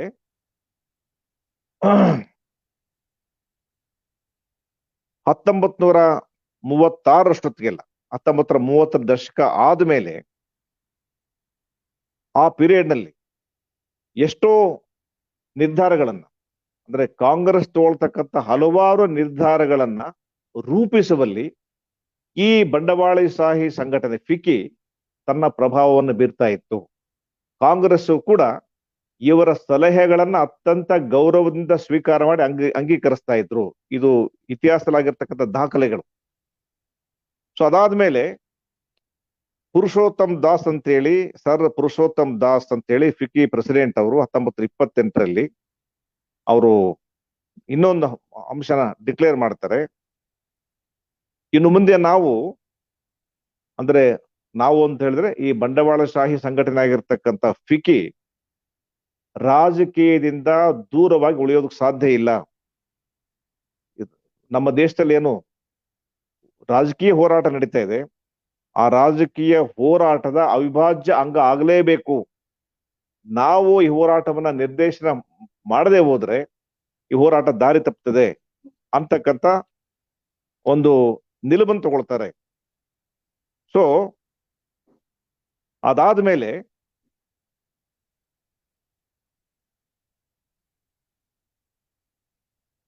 ಇವರು ಬಿರ್ಲಾಗ್ ಒಂದು ಲೆಟರ್ ಬರೀತಾರೆ. ಪುರುಷೋತ್ತಮ್ ದಾಸ್ ಅವರು ಬಿರ್ಲಾಗ್ ಒಂದು ಲೆಟರ್ ಬರೀತಾರೆ 36 ಸಂದರ್ಭದಲ್ಲಿ. ಅಲ್ಲಿ ಹೇಳ್ತಾರೆ, ನಾವು ಇದುವರೆಗೂ ಏನು ನಮ್ಮ ಕೈಗಾರಿಕೆಗಳು ಅಥವಾ ನಮ್ಮ ವ್ಯಾಪಾರದ ಹಿತಾಸಕ್ತಿ ಮುಂದುವರಿಯುವುದಕ್ಕೆ ನಮಗೆ ಸಾಧ್ಯ ಆಗಿದೆ, ಅದೆಲ್ಲವೂ ಸಾಧ್ಯ ಆಗಿರೋದು ಗಾಂಧೀಜಿಯವರು ಮಾಡಿರ್ತಕ್ಕಂಥ ಹೋರಾಟದ ಪ್ರತಿಫಲವಾಗಿ ಸಾಧ್ಯವಾಗಿದೆ. ಹಾಗಾಗಿ ನಾವು ನಮ್ಮ ಎಲ್ಲ ಪ್ರಯತ್ನವನ್ನ, ನಮ್ಮ ಎಲ್ಲ ಶಕ್ತಿಯನ್ನ ಒಗ್ಗೂಡಿಸಿ ಗಾಂಧೀಜಿಯವರ ನೇತೃತ್ವದ ಈ ಹೋರಾಟಕ್ಕೆ ನಮ್ಮ ಬೆಂಬಲವನ್ನ ಧಾರೆ ಎರಬೇಕು. ಮತ್ತು ಎಲ್ಲೂ ಕೂಡ ಈ ಹೋರಾಟ ಅಂದ್ರೆ ಗಾಂಧೀಜಿಯವರ ನೇತೃತ್ವದ ಕಾಂಗ್ರೆಸ್ಸಿನ ಹೋರಾಟ ದಾರಿ ತಪ್ಪೋದಕ್ಕೆ ಬಿಡಬಾರ್ದು. ಸೊ ಇದನ್ನ ನಾವು ಕಾಪಾಡ್ಕೊಳ್ಬೇಕು ಅಂತ ಅವರು ತಮ್ಮ ಇಂಟರ್ನಲ್ ಮೀಟಿಂಗ್ ನಲ್ಲಿ, ಫಿಕ್ಕಿ ಮೀಟಿಂಗ್ ನಲ್ಲಿ ತಾವು ರೆಸಲ್ಯೂಷನ್ ಮಾಡ್ಕೊಳ್ತಾರೆ. ಹಾಗಾಗಿ ಇದನ್ನಾದ್ಮೇಲೆ ಅವ್ರಿಗೆ 1917ರಲ್ಲಿ ರಷ್ಯಾದಲ್ಲಿ ಸಮಾಜವಾದಿ ಕ್ರಾಂತಿ ಆಗಿರ್ತದೆ. ಇಡೀ ಪ್ರಪಂಚದಲ್ಲಿ ಸಮಾಜವಾದಿ ಕ್ರಾಂತಿಯ ಅಲೆ ಬೀಸಿರುತ್ತದೆ. ಇಲ್ಲಿ ಕೂಡ ಸ್ವತಃ ನೇತಾಜಿ ಸಮಾಜವಾದಿ ಆಶಯ ಇಟ್ಕೊಂಡಿರ್ತಾರೆ. ಹೀಗಾಗಿ ಅವ್ರಿಗೆ ಒಂದು ಬಹಳ ಭಯಂಕರವಾಗಿರ್ತಕ್ಕಂಥ ಒಂದು ಭಯ ಏನ್ ಕಾಡ್ತದೆ ಅಂತ ಹೇಳಿದ್ರೆ, ಸ್ವಲ್ಪ ಎಚ್ಚರ ತಪ್ಪಿದ್ರೆ ಇಲ್ಲಿ ವಾಯ್ಲೆಂಟ್ ರೆವಲ್ಯೂಷನ್ ಆಗ್ತದೆ, ರಕ್ತಪಾತ ಆಗ್ತದೆ, ಇಲ್ಲಿಯೂ ಕೂಡ ಕ್ರಾಂತಿಕಾರಿಗಳು ಮೇಲುಗೈ ಪಡ್ಕೊಳ್ತಾರೆ, ಇಲ್ಲಿ ಕೂಡ ಸಮಾಜವಾದ ಬರುತ್ತೆ ಅನ್ನೋ ಒಂದು ಆತಂಕ ತೀವ್ರವಾಗಿ ಅವರಲ್ಲಿ ಮನೆ ಮಾಡಿರ್ತದೆ. ಹಾಗಾಗಿ ತಮ್ಮ ಎಲ್ಲ ಶಕ್ತಿಯನ್ನ ಉಪಯೋಗಿಸಿ ಅವರು ಕಾಂಗ್ರೆಸ್ಸಿನ ಸಂಧಾನಪರ ಪಂಥಕ್ಕೆ ಬೆಂಬಲ ಕೊಟ್ಟು ಹೋರಾಟ ಸಮರಶೀಲ ಆಗದೆ ಇರುತ್ತೆ ನೋಡ್ಕೊಳ್ತಾರೆ. ಸೊ ಹಾಗಾಗಿ ಇದು ಬಹಳ ಮಹತ್ವವಾಗಿರ್ತಕ್ಕಂಥ ಅಂಶ. ಮತ್ತು ಅದಾದ ನಂತರ ಅವರು ಓಪನ್ ಆಗಿ ಡಿಕ್ಲೇರ್ ಮಾಡ್ತಾರೆ 1930ರಲ್ಲಿ. ಬಿರ್ಲಾ ಅಂದ್ರೆ GD ಬಿರ್ಲಾ ಈ ಫಿಕಿಯ ಲೀಡರ್ ಆಗಿ ಡಿಕ್ಲೇರ್ ಮಾಡ್ತಾರೆ, ನನಗೆ ಅಂದ್ರೆ ನಮ್ಮ ಬಂಡವಾಳಶಾಹಿ ಸಂಘಟನೆಯಿಂದ ಸ್ವತಂತ್ರವಾಗಿ ಇದ್ದುಕೊಂಡು ಕೂಡ ಈವನ್ ರಾಜಕೀಯ ಶಕ್ತಿಗೆ ಬೆಂಬಲ ಕೊಟ್ಟು ಸ್ವತಂತ್ರವಾಗಿ ಇದ್ದುಕೊಂಡು ಏನೇ ಪ್ರಭಾವ ಬೀರಿದ್ರು ಕೂಡ ನಾವು ಸೆಪರೇಟ್ ಆಗಿ ಏಕೈಕವಾಗಿ ಈ ಕ್ರಾಂತಿಕಾರಿ ಅಲೆಯನ್ನ ನಿಯಂತ್ರಿಸ್ತೀವಿ ಅನ್ನೋ ಒಂದು ಕಾನ್ಫಿಡೆನ್ಸ್ ಇಲ್ಲ. ಆ ತರದ್ದು ಒಂದು ನಂಬಿಕೆ ಇಟ್ಕೊಂಡ್ರೆ ನಮ್ದು ಮೂರ್ಖತನ ಆಗ್ತದೆ. ಹಾಗಾಗಿ ಈಗ ಈ ಸಂದರ್ಭದಲ್ಲಿ ನಮ್ಮ ಮುಂದೆ ಒಂದು ದೊಡ್ಡ ಸವಾಲು ಬಂದು ಸೇರ್ಕೊಂಡಿದೆ. ಅದ್ಯಾವುದು ಅಂತ ಹೇಳಿದ್ರೆ ಸಮಾಜವಾದದ ಛಾಯೆ, ಕಮ್ಯುನಿಸ್ಟ್ ಸಿದ್ಧಾಂತ ಮತ್ತು ಕಮ್ಯುನಿಸ್ಟ್ ಹೋರಾಟದ ಪ್ರಭಾವ. ಹಾಗಾಗಿ ನಾವು ಏಕೈಕವಾಗಿ ಈ ಕಮ್ಯುನಿಸ್ಟ್ ಸಿದ್ಧಾಂತ, ಕಮ್ಯುನಿಸ್ಟ್ ವಿಚಾರಧಾರೆ, ಕಮ್ಯುನಿಸ್ಟ್ ಹೋರಾಟದ ಪ್ರಭಾವಕ್ಕೆ ಪ್ರತಿಯಾಗಿ ನಾವು ಒಂದು ಪರಿಸರ ಸೃಷ್ಟಿ ಮಾಡ್ತೀವಿ ಅನ್ನೋ ನಂಬಿಕೆ ನನಗಿಲ್ಲ. ಯಾಕಂದ್ರೆ ನಮ್ಮ ದೇಶದಲ್ಲಿ ಬಹುಸಂಖ್ಯೆಗಳು ಈಗಾಗಲೇ ಸಮಾಜವಾದ ಮತ್ತು ಕಮ್ಯುನಿಸ್ಟ್ ಸಿದ್ಧಾಂತಕ್ಕೆ ಅವರು ಆಕರ್ಷಿತರಾಗಿದ್ದಾರೆ. ಈವನ್ ನಮ್ಮ ದೇಶದ ಮಧ್ಯಮ ವರ್ಗದ ಜನಗಳು ಕೂಡ ಸಮಾಜವಾದ ಮತ್ತು ಕಮ್ಯುನಿಸ್ಟ್ ಸಿದ್ಧಾಂತಕ್ಕೆ ಅವರು ಆಕರ್ಷಿತರಾಗಿದ್ದಾರೆ. ಇಂಥ ಒಂದು ಅಲೆ ಇರಬೇಕಿದ್ರೆ ನಾವು ಇದನ್ನು ತಡೆಗಟ್ಟೋದು ಬಹಳ ಕಷ್ಟದ ಕೆಲಸ. ಹಾಗಾಗಿ ನಮ್ಗೆ ಉಳಿದಿರ್ತಕ್ಕಂಥ ಒಂದೇ ಒಂದು ದಾರಿ ಅಂತ ಹೇಳಿದ್ರೆ, ಈ ಸಂದರ್ಭದಲ್ಲಿ ಬ್ರಿಟಿಷರ ವಿರುದ್ಧ ಹೋರಾಟ ಮಾಡ್ತಕ್ಕಂಥ ರಾಷ್ಟ್ರೀಯವಾದಿ ಶಕ್ತಿಗಳು ಯಾರು ಕಾಂಗ್ರೆಸ್ನಲ್ಲಿ ಇದ್ದಾರೆ ಅವ್ರ ಮೇಲೆ ಜನಗಳಿಗೆ ಈಗಲೂ ನಂಬಿಕೆ ಇದೆ. ಅಂತ ಶಕ್ತಿಗಳನ್ನ ಬೆಂಬಲಿಸ್ಬಿಟ್ಟು ಹೇಗಾದ್ರೂ ಮಾಡಿ ಕ್ರಾಂತಿಯಿಂದ ನಾವು ಬಚಾವ್ ಮಾಡ್ಬೇಕಾಗಿದೆ. ಆ ದಿಕ್ಕಿನಲ್ಲಿ ನಮ್ಮ ಪ್ರಯತ್ನ ಸಫಲ ಆಗಬಹುದೇ ಹೊರತು ಅದನ್ನ ಬಿಟ್ಟು ಇಂಡಿಪೆಂಡೆಂಟ್ ಆಗಿ ನಾವು ನಮ್ಮ ಒಂದು ಗುರಿಯನ್ನು ಮುಟ್ತೀವಿ ಅಂತ ಹೇಳೋದು ಕಷ್ಟ ಅನ್ನೋದನ್ನ ಅವರು ಗೋಪನ್ನ ಹೇಳ್ತಾರೆ. ಸೊ ಹಾಗಾಗಿ 1942ರಲ್ಲಿ ಇದೇ ಬಂಡವಾಳಶಾಹಿ ಸಂಘಟನೆಯಿಂದ ಅವರೊಂದು ಕಮಿಟಿಯನ್ನು ಸೆಟಪ್ ಮಾಡ್ತಾರೆ. ಅಷ್ಟೊತ್ತಿಗೆ 2ನೇ ಮಹಾಯುದ್ಧ ಮುಗಿದಿರ್ತದೆ. So post war economic development committee ಅಂತ, post war economic development committee ಅಂತ ಅಂದ್ರೆ ಯುದ್ಧಾನಂತರದ ಆರ್ಥಿಕ ಬೆಳವಣಿಗೆಗಳನ್ನ ಅಧ್ಯಯನ ಮಾಡೋದಕ್ಕಿಂತ ಒಂದು ಕಮಿಟಿ ಅವರು ರಚನೆ ಮಾಡ್ತಾರೆ. ಅಂತಿಮವಾಗಿ ಅದನ್ನ ಬಾಂಬೆ ಅಂತ ಕರೆಯಲಾಗ್ತದೆ. ಬಾಂಬೆ ಪ್ಲಾನ್ ಈಗಲೂ ಫೇಮಸ್ ಅದು. ಅಂದ್ರೆ ಬಂಡವಾಳಗಾರರು ರಚನೆ ಮಾಡಿರ್ತಕ್ಕಂಥ ಕಮಿಟಿ ಅವರು ಬಾಂಬೆ ಪ್ಲಾನ್ ಅಂತ ಒಂದು ಡಿಕ್ಲೇರ್ ಮಾಡ್ತಾರೆ, ಘೋಷಿಸ್ತಾರೆ. ಈಗ ಆ ಘೋಷಣೆ ಅವ್ರು ಮಾಡ್ತಕ್ಕಂಥದ್ದು ಏನು ಅಂತ ಹೇಳಿದ್ರೆ, ಇದು ಬಹಳ ಮುಖ್ಯವಾಗಿರ್ತಕ್ಕಂಥದ್ದು. ಇಲ್ಲಿನ ನಮ್ಮ ಯುವಕರು ಇದನ್ನು ಗಮನಿಸಬೇಕು, ಎಲ್ಲಾ ಜನಗಳು ಗಮನಿಸಬೇಕು. ಆ ಬಾಂಬೆ ಪ್ಲಾನ್ ಏನ್ ಘೋಷಣೆ ಮಾಡ್ತದೆ ಅಂತ ಹೇಳಿದ್ರೆ, ಇವತ್ತು ಸಮಾಜವಾದ ಮತ್ತು ಸಮಾಜವಾದಿ ಸಿದ್ಧಾಂತ ಮತ್ತು ಸಮಾಜವಾದದ ಆರ್ಥಿಕ ನೀತಿಗಳು ಇವತ್ತು ಇಡೀ ಪ್ರಪಂಚದ ಜನಗಳನ್ನು ಆಕರ್ಷಿಸಿರೋದ್ರಿಂದ, ನಮ್ಮ ದೇಶದ ಜನಗಳನ್ನು ಕೂಡ ಇದರಿಂದ ದಾರಿ ತಪ್ಪಿಸಕ್ ಆಗದೇ ಇರೋದ್ರಿಂದ, ಯಾವುದನ್ನ ಸಮಾಜವಾದಿ ಆರ್ಥಿಕತೆಯ ಯಾವ ಅಂಶಗಳನ್ನ ತಗೊಳ್ಳೋದಕ್ಕಾಗ್ತದೋ ಅಂತ ಅಂಶಗಳನ್ನ ನಾವು ಕ್ರೋಢೀಕರಿಸಿ ಅದನ್ನ ಇಲ್ಲಿ ಸೇರಿಸ್ಕೊಂಡು ನಾವು ನಮ್ಮ ದೇಶದಲ್ಲಿ ಸಮಾಜವಾದಿ ನೀತಿಗಳನ್ನೇ ತರ್ತೀವಿ ಅನ್ನೋ ರೀತಿಯಲ್ಲಿ ನಾವು ಬಿಂಬಿಸ್ಬೇಕಾಗ್ತದೆ ಅಂತ ಹೇಳ್ಬಿಟ್ಟು ಅದ ಎರಡನ್ನು ಅಂದ್ರೆ ಅವ್ರು ಹೇಳ್ತಾರೆ, ಸಮಾಜವಾದದ ಬಗ್ಗೆ ಜನಗಳಿಗೆ ಎಷ್ಟು ಆಕರ್ಷಣೆ ಇದ್ರು ಎಷ್ಟು ಆಕರ್ಷಣೆ ಇದೆ ಅಂತ ಹೇಳಿದ್ರೆ, ನಾವು ಈಗ ಎತ್ತರ ತಪ್ಪಿದ್ರೆ ಸಮಾಜವಾದಕ್ಕೆ ಹೋಗ್ತದೆ. ಹಾಗಾಗಿ ಬಂಡವಾಳಶಾಹಿ ಆಶಯಗಳನ್ನ ಬಲಿ ಕೊಡದೆ ಬಂಡವಾಳಶಾಹಿ ವ್ಯವಸ್ಥೆಯನ್ನ ಸ್ಥಾಪನೆ ಮಾಡೋ ನಿಟ್ಟಿನಲ್ಲಿ ಸಮಾಜವಾದಿ ಆಶಯಗಳನ್ನ ಎಷ್ಟು ಸಾಧ್ಯ ಆಗುತ್ತೋ ಅಷ್ಟನ್ನ ನಾವು ಇಲ್ಲಿ ಕ್ರೋಢೀಕರಿಸ್ಕೊಂಡು ಅಂತಿಮವಾಗಿ ಬಂಡವಾಳಶಾಹಿ ವ್ಯವಸ್ಥೆಯನ್ನ ಸ್ಥಾಪನೆ ಮಾಡ್ತಕ್ಕಂಥದ್ದನ್ನ ನಾವು ಜಾಗರೂಕವಾಗಿ ನಿರ್ವಹಿಸಬೇಕಾಗ್ತದೆ. ಬಾಂಬೆ ಪ್ಲಾನಿನ ಘೋಷಣೆ ಇದು. ಸ್ನೇಹಿತರೆ, ಇದು ಬಹಳ ದೊಡ್ಡ ಹಿಂದಿನ ಘೋಷಣೆ ಅಲ್ಲ. ಇದು 1946ರಲ್ಲಿ ಬಂದಿರತಕ್ಕಂಥದ್ದು ಅಂತ ಹೇಳಿದ್ರೆ ಕೇವಲ 80 ವರ್ಷಗಳ ಹಿಂದಿನ ಇತಿಹಾಸ. ನೀವು ಯಾರು ಬೇಕಾದ್ರೂ ಇತಿಹಾಸ ನೋಡ್ಬೋದು. ಅಂದ್ರೆ ನೇತಾಜಿ ಏನು ಡಿಕ್ಲೇರ್ ಮಾಡಿರ್ತಾರೆ, ಕಾಂಗ್ರೆಸ್ ಬಂಡವಾಳಶಾಹಿಗಳ ಕೈಗೊಂಬೆಯಾಗಿದೆ ಅಂತ, ಅದಕ್ಕೆ ಪೂರಕವಾಗಿ ಇಲ್ಲಿನ ಬಂಡವಾಳಗಾರರು ತಮ್ಮ ಸಂಘಟನೆಯನ್ನು ರಚಿಸಿಕೊಂಡಿರೋದು ಅಲ್ಲದೆ ಕಾಂಗ್ರೆಸ್ಸಿನ ಮೇಲೆ ದೊಡ್ಡ ಪ್ರಭಾವ ಬೀರಿ ನಮ್ಮ ದೇಶದ ಕ್ರಾಂತಿಕಾರಿ ಹೋರಾಟದ ಮೇಲೆ ಯಾವ ರೀತಿ ಪ್ರಹಾರ ಮಾಡಿದ್ರು, ಅಂತಿಮವಾಗಿ ಅವ್ರು ಏನೇ ಪ್ರಹಾರ ಮಾಡಿದ್ರು ಕೂಡ ವೈಚಾರಿಕತೆಯನ್ನು ಸದೆಬಡೆಯಕ್ಕಾಗಲ್ಲ ಅಂತ ಗೊತ್ತಿದ್ದು ಕೂಡ ಯಾವ ರೀತಿ ಇದನ್ನ ಉಪಾಯಕರವಾಗಿ ದಿಕ್ ತಪ್ಪಿಸಿದ್ರು ಅನ್ನೋದಕ್ಕೆ ಇವು ಪುರಾವೆಗಳು ಸ್ನೇಹಿತರೆ.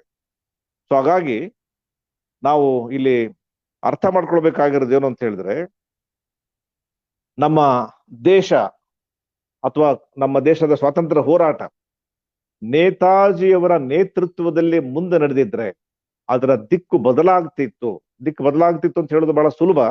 ಅದರ ದಿಕ್ಕು ಯಾವ ಕಡೆ ಬದಲಾಗ್ತಿತ್ತು ಅಂತ ಹೇಳಿದ್ರೆ ಸಮಾಜವಾದಿ ಸಮಾಜದ ಸ್ಥಾಪನೆಯಡೆಗೆ ಹೋಗ್ತಾ ಇತ್ತದು. ಸೊ ಆ ಸಂದರ್ಭದಲ್ಲಿ ನಮ್ಮ ದೇಶದ ಜನಗಳಿಗೆ ರಷ್ಯಾದಲ್ಲಿ ಮಾಡಿರ್ತಕ್ಕಂಥ ಸಮಾಜವಾದ ಬಗ್ಗೆ ದೊಡ್ಡ ಆಕರ್ಷಣೆ ಇತ್ತು ಅನ್ನೋದಕ್ಕೆ ಇನ್ನೊಂದು ಉದಾಹರಣೆ ನಾನು ಈ ಸಂದರ್ಭದಲ್ಲಿ ಹೇಳಕ್ ಇಷ್ಟಪಡ್ತೀನಿ. 1956ರಲ್ಲಿ ನಡೆದಿರ್ತಕ್ಕಂಥ 2 ಘಟನೆಗಳು. 1956 2 ಘಟನೆ ನಡೀತು ಅಂತ ಹೇಳಿದ್ರೆ, ಒಂದು ಇಲ್ಲಿ ಫಣಿಭೂಷಣ್ ಚಕ್ರವರ್ತಿ ಅಂತ ಒಬ್ರು ಕಲ್ಕತ್ತಾ ಹೈಕೋರ್ಟ್ 1956 ನಮ್ಮ ದೇಶಕ್ಕೆ ಸ್ವಾತಂತ್ರ್ಯ ಬಂದಿರ್ತದೆ ಆಗ್ಲೇ. ಫಣಿಭೂಷಣ್ ಚಕ್ರವರ್ತಿ ಅಂತ ಹೇಳಿ ಕಲ್ಕತ್ತಾ ಹೈಕೋರ್ಟ್ನ ಅವರು ಮಾಜಿ ಚೀಫ್ ಜಸ್ಟಿಸ್ ಆಗಿರ್ತಾರೆ. ಬಟ್ ಅವಾಗ ತಾತ್ಕಾಲಿಕವಾಗಿ ಬಂಗಾಳದ ಗವರ್ನರ್ ಆಗಿರ್ತಾರೆ. ಸೊ ಬ್ರಿಟಿಷ್ ಪ್ರೈಮ್ ಮಿನಿಸ್ಟರ್ ಒಬ್ರು ಅಟ್ಲಿ ಅಂತ PM ಕ್ಲೆಮೆಂಟ್ ಅಟ್ಲಿ ಅಂತ ವಿಸಿಟ್ ಮಾಡಿರ್ತಾರೆ ಭಾರತಕ್ಕೆ.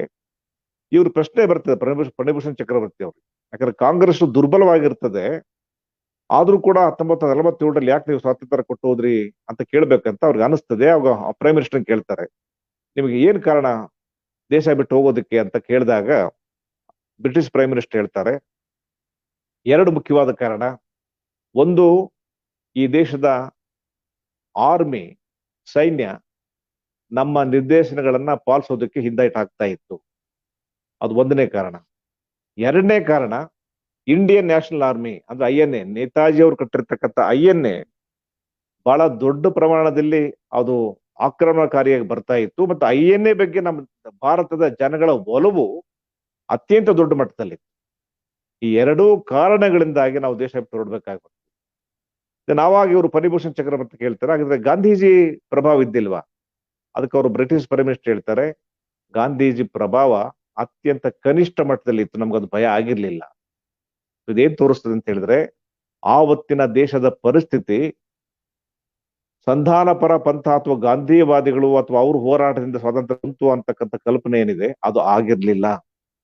ನಮ್ಮ ದೇಶದ ಜನ ಸಮಾಜವಾದಿ ಸಮಾಜ ನಿರ್ಮಾಣ ಮಾಡೋದಕ್ಕೆ ಬೇಕಾಗಿರ್ತಕ್ಕಂಥ ಕ್ರಾಂತಿಕಾರಿ ಹೋರಾಟಕ್ಕೆ ಸಜ್ಜಾಗಿದ್ರು. ನಮ್ಮ ಕ್ರಾಂತಿಕಾರಿಗಳು ನೇತಾಜಿ ಸುಭಾಷ್ ಚಂದ್ರ ಬೋಸ್ ಆಗಿರ್ಬೋದು, ಭಗತ್ ಸಿಂಗ್ ಆಗಿರ್ಬೋದು, ಅವ್ರ ಆಶಯ ರಷ್ಯಾದ ಮಾದರಿಯಲ್ಲಿ ಸಮಾಜವಾದ ಸ್ಥಾಪನೆ ಮಾಡ್ಬೇಕಂತ ಆಗಿತ್ತು. ಸ್ವತಃ ನೇತಾಜಿಯವರು ಆ ಬಗ್ಗೆ ದೃಢ ನಿಲುವು ತಿಳಿದಿದ್ರು. ಅವರು ಕಾಂಗ್ರೆಸ್ ಅಲ್ಲೂ ಡಿಕ್ಲೇರ್ ಮಾಡಿದ್ರು. ಈ ಒಂದು ಪರಿಸ್ಥಿತಿ ಬ್ರಿಟಿಷರು ದೇಶ ಬಿಟ್ಟು ಹೋಗೋದಕ್ಕೆ ಕಾರಣ ಆಗಿದೆ. ಅದಕ್ಕೆ ನೇತಾಜಿಯವರ ನಿಲುವು ಹೋರಾಟ ಬಹಳ ದೊಡ್ಡ ಪ್ರಮಾಣದ ಕೊಡುಗೆ ಆಗಿದೆ ಹೊರತು ಕಾಂಗ್ರೆಸ್ ಅಲ್ಲಿದ್ದಂತ ಸಂಧಾನ ಪರ ಪಂಥ ಅಥವಾ ಗಾಂಧೀಜಿಯವರ ನೇತೃತ್ವದ ಹೋರಾಟ ಅಲ್ಲ ಅನ್ನೋದು ಈ ಬೆಳವಣಿಗೆಗಳು ಸಾಬೀತು ಮಾಡ್ತವೆ ಸ್ನೇಹಿತರೆ. ಸೊ ಹಾಗಾಗಿ ಇಲ್ಲಿ ಇನ್ನೊಂದು ಪ್ರಶ್ನೆ ಉಳ್ಕೊಳ್ತದೆ. ನಾನು ಕೊನೆಯದಾಗಿ ಅದನ್ನ ಕೇಳಿಬಿಟ್ಟು ನಾನು ಹೇಳ್ತೀನಿ. ನಾನು ಏನ್ ಪ್ರಶ್ನೆ ಅಂತ ಹೇಳಿದ್ರೆ, ಇವತ್ತು ಬಿಜೆಪಿ ಅಥವಾ ಸಂಘ ಪರಿವಾರ ಏನು ನೇತಾಜಿ ಅವರು ಯಾಜಿಫ್ ತಮ್ಮ ಒಂದು ಆಸ್ತಿ ಅನ್ನೋ ತರ ಅವರು ಕೊಚ್ಕೊಳ್ಳೋಕೆ ಪ್ರಯತ್ನ ಮಾಡ್ತಾ ಇದ್ದಾರೆ. ಆದ್ರೆ ನೇತಾಜಿ ಅವರು ಬದುಕಿದ್ದಂತ ಕಾಲದಲ್ಲಿ ಅವ್ರ ನಿಲುವೇನಾಗಿತ್ತು ಈ ಹಿಂದೂ ಸಂಘಟನೆಗಳ ಬಗ್ಗೆ ಅನ್ನೋದನ್ನ ಸ್ವತಃ ಅವರು ಬರೆದಿದ್ದಾರೆ, ಅವ್ರು ಹೇಳಿದ್ದಾರೆ. ಸೊ ಹಿಂದೂ ಮಹಾಸಭಾ ಬಗ್ಗೆ ಹೇಳಿದ್ದಾರೆ ಅವರು. ಹಿಂದೂ ಮಹಾಸಭಾ ನಮ್ಮ ದೇಶದಲ್ಲಿ ಬಹಳ ದೊಡ್ಡ ಮಟ್ಟದಲ್ಲಿ ಕೋಮುವಾದಿ ವಿಷ ಬೀಜವನ್ನ ಅವ್ರು ಕಕ್ತಾ ಇದ್ದಾರೆ, ಕಾರ್ತಾ ಇದ್ದಾರೆ, ಜನಗಳ ಮನಸ್ಸಿನಲ್ಲಿ ಬಿತ್ತುತ್ತಾ ಇದ್ದಾರೆ. ಸೊ ಈ ಕೋಮುವಾದಿ ಸಂಘಟನೆಗಳು, ಅದು ಹಿಂದೂ ಮಹಾಸಭಾ ಆಗಿರ್ಬೋದು, ಮುಸ್ಲಿಂ ಲೀಗ್ ಆಗಿರ್ಬೋದು, ಇವರು ಹಿಂದೆಂದಿಗಿಂತೂ ಹೆಚ್ಚು ಕೋಮುವಾದಿಗಳಾಗಿದ್ದಾರೆ. ಇವರು ಬೆಳವಣಿಗೆಯನ್ನ ಸಹಿಸಬಾರದು, ನಮ್ಮ ದೇಶಕ್ಕೆ ಆರೋಗ್ಯಪೂರ್ಣವಾಗಿರ್ತಕ್ಕಂಥ ಬೆಳವಣಿಗೆ ಅಲ್ಲ ಅಂತ ಮಾತನ್ನು ಒಂದ್ ಕಡೆ ಹೇಳಿದ್ರೆ, ಜಾರ್ಗ್ರಾಮ್ ಅಂತಂದ್ರೆ ಬಂಗಾಳದ ಇನ್ನೊಂದು ಜಾಗ ಮೇದಿನಿಪುರ್ ಜಿಲ್ಲೆಯಲ್ಲಿ ಅಲ್ಲಿ ಭಾಷಣ ಮಾಡ್ತಾ ಅವ್ರು ಹೇಳ್ತಾರೆ, ಅವ್ರು ಏನ್ ಹೇಳಿದ್ರು ಅಂತಂದ್ರೆ, ಇವತ್ತು ಈ ಹಿಂದೂ ಸಂಘಟನೆಗಳು ಸನ್ಯಾಸಿಗಳು ಮತ್ತು ಸನ್ಯಾಸಿನಿಗಳನ್ನ ಕೊರಳಲ್ಲಿ ಕಾವಿ ಮಾಲೆ ಧರಿಸಿ ಕೈಯಲ್ಲಿ ತ್ರಿಶೂಲ ಕೊಟ್ಟು ಜನಗಳ ಮಧ್ಯದಲ್ಲಿ ಹೋಗಿ ವೋಟ್ ಕೇಳೋದಕ್ಕೆ ಬಿಡ್ತಾ ಇದ್ದಾರೆ. ಇದು ಅತ್ಯಂತ ಅಪಾಯಕಾರಿ. ಅಷ್ಟೇ ಅಲ್ಲ, ಧರ್ಮವನ್ನ ರಾಜಕೀಯದಲ್ಲಿ ಬೆರೆಸಿ ರಾಜಕೀಯನ ಅಪವಿತ್ರಗೊಳಿಸ್ತಕ್ಕಂಥ ಕೆಲಸ ಏನ್ ಮಾಡ್ತಾ ಇದ್ದಾರೆ, ಇದನ್ನ ಸ್ವತಃ ಹಿಂದೂಗಳು ಇದನ್ನ ಖಂಡಿಸ್ಬೇಕು. ಅವರು ಊರಲ್ಲಿ ಬಂದ್ರೆ ಅವ್ರನ್ನ ಬಿಡಬಾರ್ದು, ಅವ್ರನ್ನ ದ್ರೋಹಿಗಳಂತ ಕನ್ಸಿಡರ್ ಮಾಡಬೇಕು, ಅವ್ರ ಮಾತನ್ನ ಕೇಳಬಾರ್ದು. ಇದು ನೇತಾಜಿ ಸ್ವತಃ ಹೇಳಿದಂತ ಮಾತಿದು. ಅದೇ ರೀತಿ ಅವರು ನೇತಾಜಿ ಅವರು ಹೇಳ್ತಾ ಇದ್ರೆ, ನಾವು INA ಇಂಡಿಯನ್ ನ್ಯಾಷನಲ್ ಆರ್ಮಿ ಕಟ್ಟಿದ ಮೇಲೆ ಅವರು ಭಾಷಣ ಮಾಡ್ತಾ ಹೇಳ್ತಾರೆ, ನನ್ನ ಕನಸಿನ ದೇಶ ಯಾವುದು, ನನ್ನ ಕನಸಿನ ಹೋರಾಟ ಯಾವುದು ಅಂತ ಹೇಳಿದ್ರೆ, ನನ್ನ ದೇಶ ಬಿಡುಗಡೆ ಆಗಬೇಕಂತಕ್ಕಂಥ ರಾಷ್ಟ್ರೀಯವಾದ, ನಾನು ಕನಸ್ಕೊಂಡಿರ್ತಕ್ಕಂಥ ಈ ರಾಷ್ಟ್ರೀಯವಾದದಲ್ಲಿ ಯಾವುದೇ ರೀತಿಯಲ್ಲಿ ಧರ್ಮ ಮತ್ತು ರಾಜಕೀಯ ಮಿಕ್ಸ್ ಆಗೋದಕ್ಕೆ ನಾನು ಬಿಡೋದಿಲ್ಲ. ನೀವು ಇವತ್ತು ಎರಡೂ ಧರ್ಮಗಳನ್ನ ಒಂದು ಮಾಡಿ ಹೋರಾಟದಲ್ಲಿ ಸೇರ್ಸ್ಕೊಳ್ಬೇಕು ಅಂತಕ್ಕಂಥ ನಿಲುವು ತಗೊಂಡ್ರೆ ಇದು ಒಂದು ಪರ್ಮನೆಂಟ್ ವ್ಯವಸ್ಥೆ ಆಗೋದಿಲ್ಲ. ಮುಂದೆ ಮತ್ತೆ ಇದೇ ಧಾರ್ಮಿಕ ನಂಬಿಕೆಗಳು ಅಡ್ಡಿ ಬಂದ್ಬಿಟ್ಟು ಇದೇ ಧರ್ಮದ ಆಧಾರದ ಮೇಲೆ ಜನಗಳು ಡಿವೈಡ್ ಆಗ್ತಾರೆ.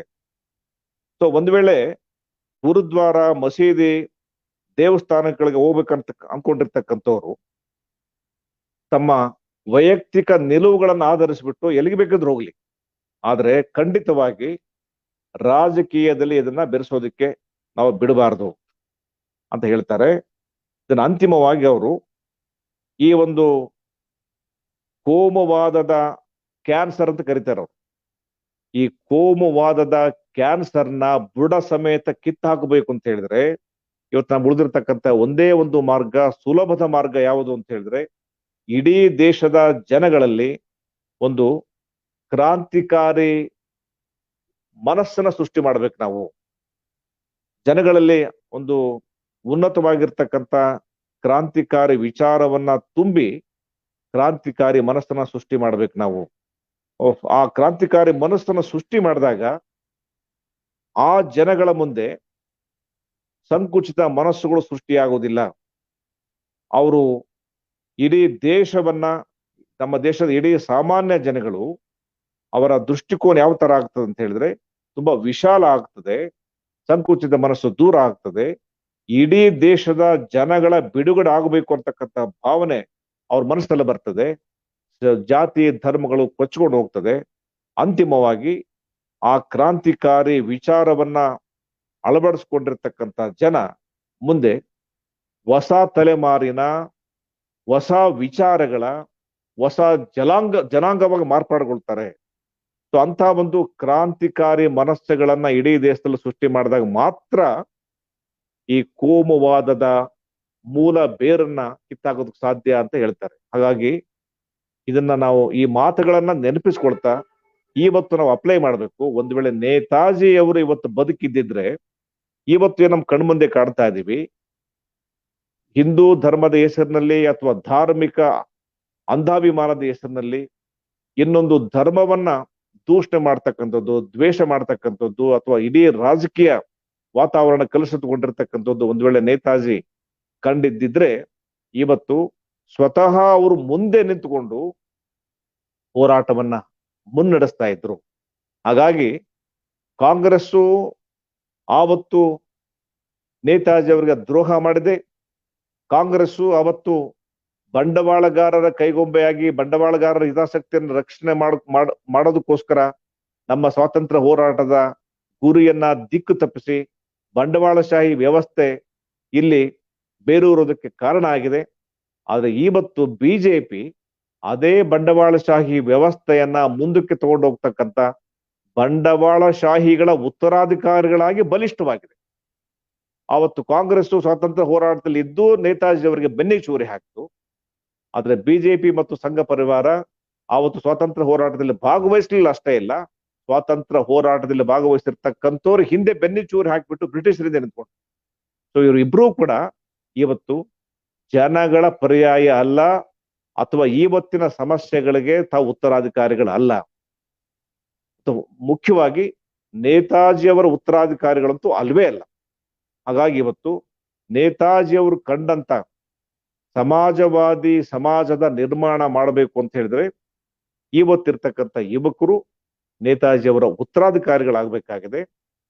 All India democratic youth organisation ಅಂತ ಒಂದು ಕ್ರಾಂತಿಕಾರಿ ಯುವಜನ ಸಂಘಟನೆಯಾಗಿ ಹೊರಹೊಮ್ಮಿ ಇಡೀ ದೇಶದಲ್ಲಿರ್ತಕ್ಕಂಥ ಯುವಕರನ್ನ ಈ ಕ್ರಾಂತಿಕಾರಿ ವಿಚಾರದ ಒಂದು ವಿಚಾರಕ್ಕೆ ಆಕರ್ಷಿತರಾಗಿ ಕರ್ಕೊಂಡ್ಬಂದು ಕ್ರಾಂತಿಕಾರಿ ಹೋರಾಟಗಳನ್ನು ಬೆಳೆಸೋದ್ರಲ್ಲಿ ತಲ್ಲೀನವಾಗಿದೆ. ಹಾಗಾಗಿ ಎಐಡಿವೈಒ ಮಾತ್ರ ನೇತಾಜಿ ವಿಚಾರಗಳ, ನೇತಾಜಿಯವರ ಆದರ್ಶದ ಉತ್ತರಾಧಿಕಾರಿ ಆಗ್ತಕ್ಕಂಥ ಒಂದು ಅರ್ಹತೆಯನ್ನು ಹೊಂದಿದೆ. ಸೊ ಈ ನಿಟ್ಟಿನಲ್ಲಿ ಇವತ್ತು ಈ ಸಭೆಯಲ್ಲಿ ಭಾಗವಹಿಸಿರ್ತಕ್ಕಂಥ ಯುವಕರು ಅಥವಾ ಎಐಡಿವೈನ ಕಾರ್ಯಕರ್ತರು, ನಾಯಕರು, ನನ್ನನ್ನೂ ಸೇರಿಸ್ಕೊಂಡು ನಾವು ಸಂಕಲ್ಪ ತಗೊಳ್ಬೇಕಾಗಿರ್ತಕ್ಕಂಥದ್ದು ಏನು ಅಂತ ಹೇಳಿದ್ರೆ, ಇವತ್ತು ನಮ್ಮ ಮುಂದೆ ಹಲವಾರು ಗೊಂದಲಗಳು ಸೃಷ್ಟಿ ಇದೆ. ನಾನು ಆಗ್ಲೇ ಪ್ರಾರಂಭದಲ್ಲಿ ಹೇಳಿದೆ, ಸ್ವಾತಂತ್ರ್ಯ ಸಂಗ್ರಾಮದ ಸಂದರ್ಭದಲ್ಲೂ ಕೂಡ ವೈಚಾರಿಕವಾಗಿ ಅಥವಾ ರಾಜಕೀಯ ಹೋರಾಟದಲ್ಲಿ ಹಲವಾರು ಗೊಂದಲಗಳಿತ್ತು. ಆ ಗೊಂದಲಗಳು ಇದ್ದಾಗಲೂ ಕೂಡ ಆವತ್ತಿನ ಯುವಕರು ಯಾವ ರೀತಿ ಎಲ್ಲಾ ಗೊಂದಲಗಳ ಮಧ್ಯದಲ್ಲಿ ಕೂಡ ಕ್ರಾಂತಿಕಾರಿ ವಿಚಾರವನ್ನ ಆಯ್ಕೆ ಮಾಡಿಕೊಂಡು ನೇತಾಜಿ, ಭಗತ್ ಸಿಂಗು ಮತ್ತು ಅವರ ವಿಚಾರಗಳನ್ನ ಬೆಂಬಲಿಸಿ ಕ್ರಾಂತಿಕಾರಿ ಹೋರಾಟಕ್ಕೆ ಬೆಂಬಲ ಕೊಟ್ಟರು. ಇವತ್ತು ಕೂಡ ಎಷ್ಟೇ ಗೊಂದಲಗಳು ನಮ್ಮ ಮಧ್ಯದಲ್ಲಿ ಇದ್ರೂ ಕೂಡ ಆಯ್ಕೆ ಮಾಡತಕ್ಕಂಥ ಸ್ವಾತಂತ್ರ್ಯ ಅಂದ್ರೆ ಸರಿಯಾದ ವಿಚಾರವನ್ನ ಆಯ್ಕೆ ಮಾಡ್ಕೊಳ್ತಕ್ಕಂಥ ಸ್ವಾತಂತ್ರ್ಯ ಯುವ ಜನರ ಮೇಲೆ ಇದೆ. ನಾವು ಗೊಂದಲಗಳಿಗೆ ಬಲಿ ಆಗಬಾರ್ದು. ಆದ್ರಿಂದ ಇತಿಹಾಸವನ್ನ ವೈಜ್ಞಾನಿಕವಾಗಿ ವಸ್ತುನಿಷ್ಠವಾಗಿ ಅರ್ಥ ಮಾಡ್ಕೊಂಡಾಗ ನಮಗೆ ಉತ್ತರ ಸತ್ಯ ಸ್ಪಷ್ಟ ಆಗ್ತದೆ. ಇವತ್ತು ನಾವು ನಿಷ್ಠರಾಗಬೇಕು. ಯಾರಿಗೆ ನಿಷ್ಠರಾಗಬೇಕು ಅಂತ ಹೇಳಿದ್ರೆ, ಯಾವುದೇ ವ್ಯಕ್ತಿಗಳಿಗೆ, ಸಂಘಟನೆಗಳಿಗೆ, ಪಕ್ಷಕ್ಕಲ್ಲ. ನಾವು ನಿಷ್ಠವಾಗಿ ಆಗ್ಬೇಕಾಗಿರೋದು ಸತ್ಯಕ್ಕೆ ನಿಷ್ಠರಾಗಬೇಕಾಗಿದೆ, ಸತ್ಯನಿಷ್ಠರಾಗಬೇಕಾಗಿದೆ.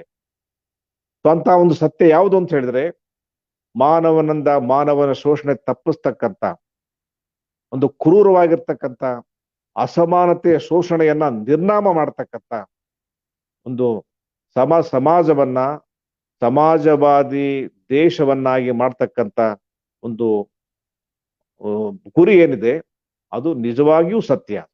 ಅಂತ ಒಂದು ಸಮಾಜವಾದವನ್ನ ಸ್ಥಾಪನೆ ಮಾಡ್ತಕ್ಕಂಥ ಹೋರಾಟದಲ್ಲಿ ನಾವು ಭಾಗವಹಿಸಿದ್ರೆ ನಾವು ಕೂಡ ನಮ್ಮ ವ್ಯಕ್ತಿತ್ವಗಳು ಬದಲಾಗ್ತದೆ, ನಮ್ಮ ದೃಷ್ಟಿಕೋನ ಬದಲಾಗ್ತದೆ. ನಾವು ಕೂಡ ಒಂದು ಯೋಗ್ಯ ಮನುಷ್ಯರಾಗಿ, ಯುವಜನರಾಗಿ ಇತಿಹಾಸದಲ್ಲಿ ನಮ್ಮ ಪಾತ್ರವನ್ನ ನಿರ್ವಹಿಸ್ತೀವಿ ಅಂತಕ್ಕಂಥ ತೃಪ್ತಿ ಬರ್ತದೆ. ಹಾಗಾಗಿ ಮತ್ತೆ ನಾನು ನೆನಪು ಮಾಡ್ತೀನಿ, ಸುಭಾಷ್ ಚಂದ್ರ ಬೋಸ್ ಏನು ಪ್ರಾರಂಭದಲ್ಲಿ ಹೇಳಿದ್ರು, ಇಂಥ ಹೋರಾಟವನ್ನ ಸಮಾಜವನ್ನ ಸ್ಥಾಪನೆ ಮಾಡೋ ಸಂದರ್ಭದಲ್ಲಿ ಯುವಕರು ಯಾವ ದೃಢತೆಯನ್ನ ಅಳವಡಿಸ್ಕೊಳ್ಬೇಕು ಅಂತ ದೃಢತೆಯನ್ನ ನೇತಾಜಿಯವರ ವ್ಯಕ್ತಿತ್ವ, ಆದರ್ಶ, ಹೋರಾಟಗಳ ಮೂಲಕ ಅಳವಡಿಸ್ಕೊಂಡು ನಾವಿವತ್ತು ಹೊಸ ಸಮಾಜವಾದಿ ಹೋರಾಟದ ಅಲೆಯನ್ನ ಬಿಡುವ ಸಂಕಲ್ಪವನ್ನ ನೇತಾಜಿಯವರ 125ನೇ ಜನ್ಮವಾರ್ಷಿಕದ ಸಂದರ್ಭದಲ್ಲಿ ಮಾಡಬೇಕು. ಅದಕ್ಕೆ ಬೇಕಾಗಿರ್ತಕ್ಕಂಥ ಸಮರಶೀಲ ಹೋರಾಟವನ್ನ ಬಿಡುಗಡೆ ಮಾಡಬೇಕು. ಅದಕ್ಕೆ ಮೊದಲು ನಾವೇ ತಯಾರಾಗಿ ಅಂತ ಹೋರಾಟದಲ್ಲಿ ಭಾಗವಹಿಸ್ತಕ್ಕಂಥ ಮುಂದಾಳುಗಳು ಆಗಬೇಕು.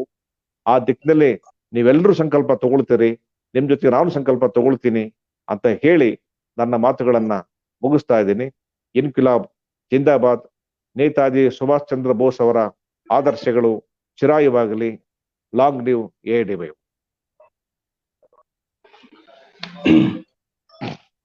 ಇಲ್ಲಿವರೆಗೆ ನೇತಾಜಿಯವರ ಜೀವನ ಮತ್ತು ಹೋರಾಟದ ಕುರಿತು ಹಲವಾರು ಸ್ಫೂರ್ತಿದಾಯಕ ಘಟನೆಗಳನ್ನ ಹೇಳಿ ನಮಗೆ ಒಂದು ಸೂಕ್ತ ಒಂದು ಸ್ಫೂರ್ತಿಯ ಭಾಷಣ ಮಾಡಿರ್ತಕ್ಕಂಥ ನಮ್ಮ ರಾಮಣ್ಣ ಪಾಲ್ದಾಳ್ ಅವರಿಗೆ ಧನ್ಯವಾದಗಳು.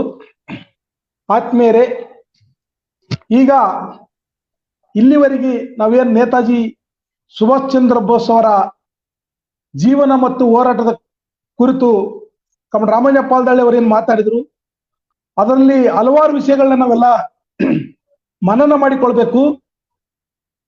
ಇಲ್ಲಿ ಇವತ್ತು ಫೇಸ್ಬುಕ್ ಲೈವ್ ನಲ್ಲಿ ಇರ್ತಕ್ಕಂಥ ಎಲ್ಲ ನಮ್ಮ AIDY ಸಂಘಟನಾಕಾರರಿರ್ಬೋದು, ಬೇರೆ ಬೇರೆ ಕ್ಷೇತ್ರದ ಯುವಜನ ಮಿತ್ರರು, ಎಲ್ಲ ಸಾರ್ವಜನಿಕರು ಇಲ್ಲಿ ನಾವು ಮನವಿ ಮಾಡಿಕೊಳ್ಳೋದೇನೆಂದ್ರೆ, ಹೋರಾಟದಲ್ಲಿ ಅದರಲ್ಲಿ ನಮ್ಮ ಸಂಘಟನಾಕಾರ ಹೋರಾಟದಲ್ಲಿ ಇರ್ತಕ್ಕಂಥ ನಾವು ಈಗ ನೇತಾಜಿ ಅವ್ರದ್ದು ರಾಜ್ಯರಹಿತ ಹೋರಾಟ ಅಂತ ನಾವು ಹೇಳ್ತೀವಿ. ಇಂಥ ಸಂದರ್ಭದಲ್ಲಿ ನಮ್ಮ ಜೀವನದಲ್ಲಿ ಕೂಡ ನಾವು ಹಲವಾರು ಘಟನೆಗಳನ್ನ ಎದುರಿಸಬೇಕಾಗುತ್ತೆ. ಅಲ್ಲಿ ನೇತಾಜಿ ಅವರ ರಾಜ್ಯರಹಿತ ಹೋರಾಟ ನಮಗೆ ಮತ್ತೆ ಮತ್ತೆ ಪಾಠ ಕಲಿಸ್ತದೆ ಬಂಧುಗಳೇ.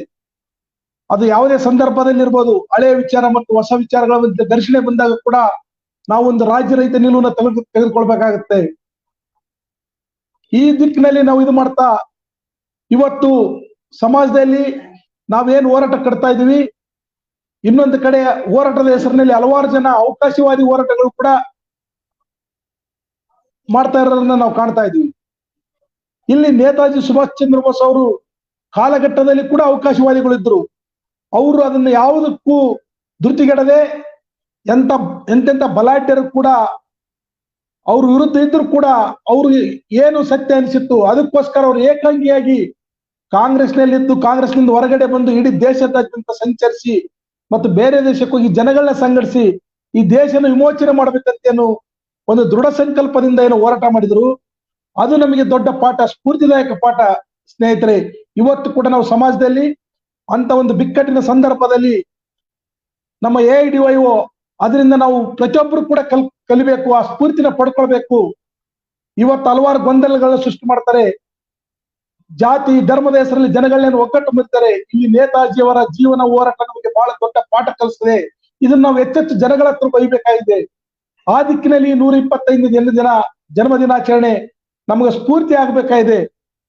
ಆ ದಿಕ್ಕಿನಲ್ಲಿ ನಾವೆಲ್ಲರೂ ಕೂಡ ನೇತಾಜಿ ಸುಭಾಷ್ ಚಂದ್ರ ಬೋಸ್ ಅವರ ವಿಷಯಗಳನ್ನ ಇಡೀ ದೇಶ ಸಮಾಜದಲ್ಲಿ ಜನಗಳ ಮಧ್ಯೆ ಒಯ್ಯೋಣ.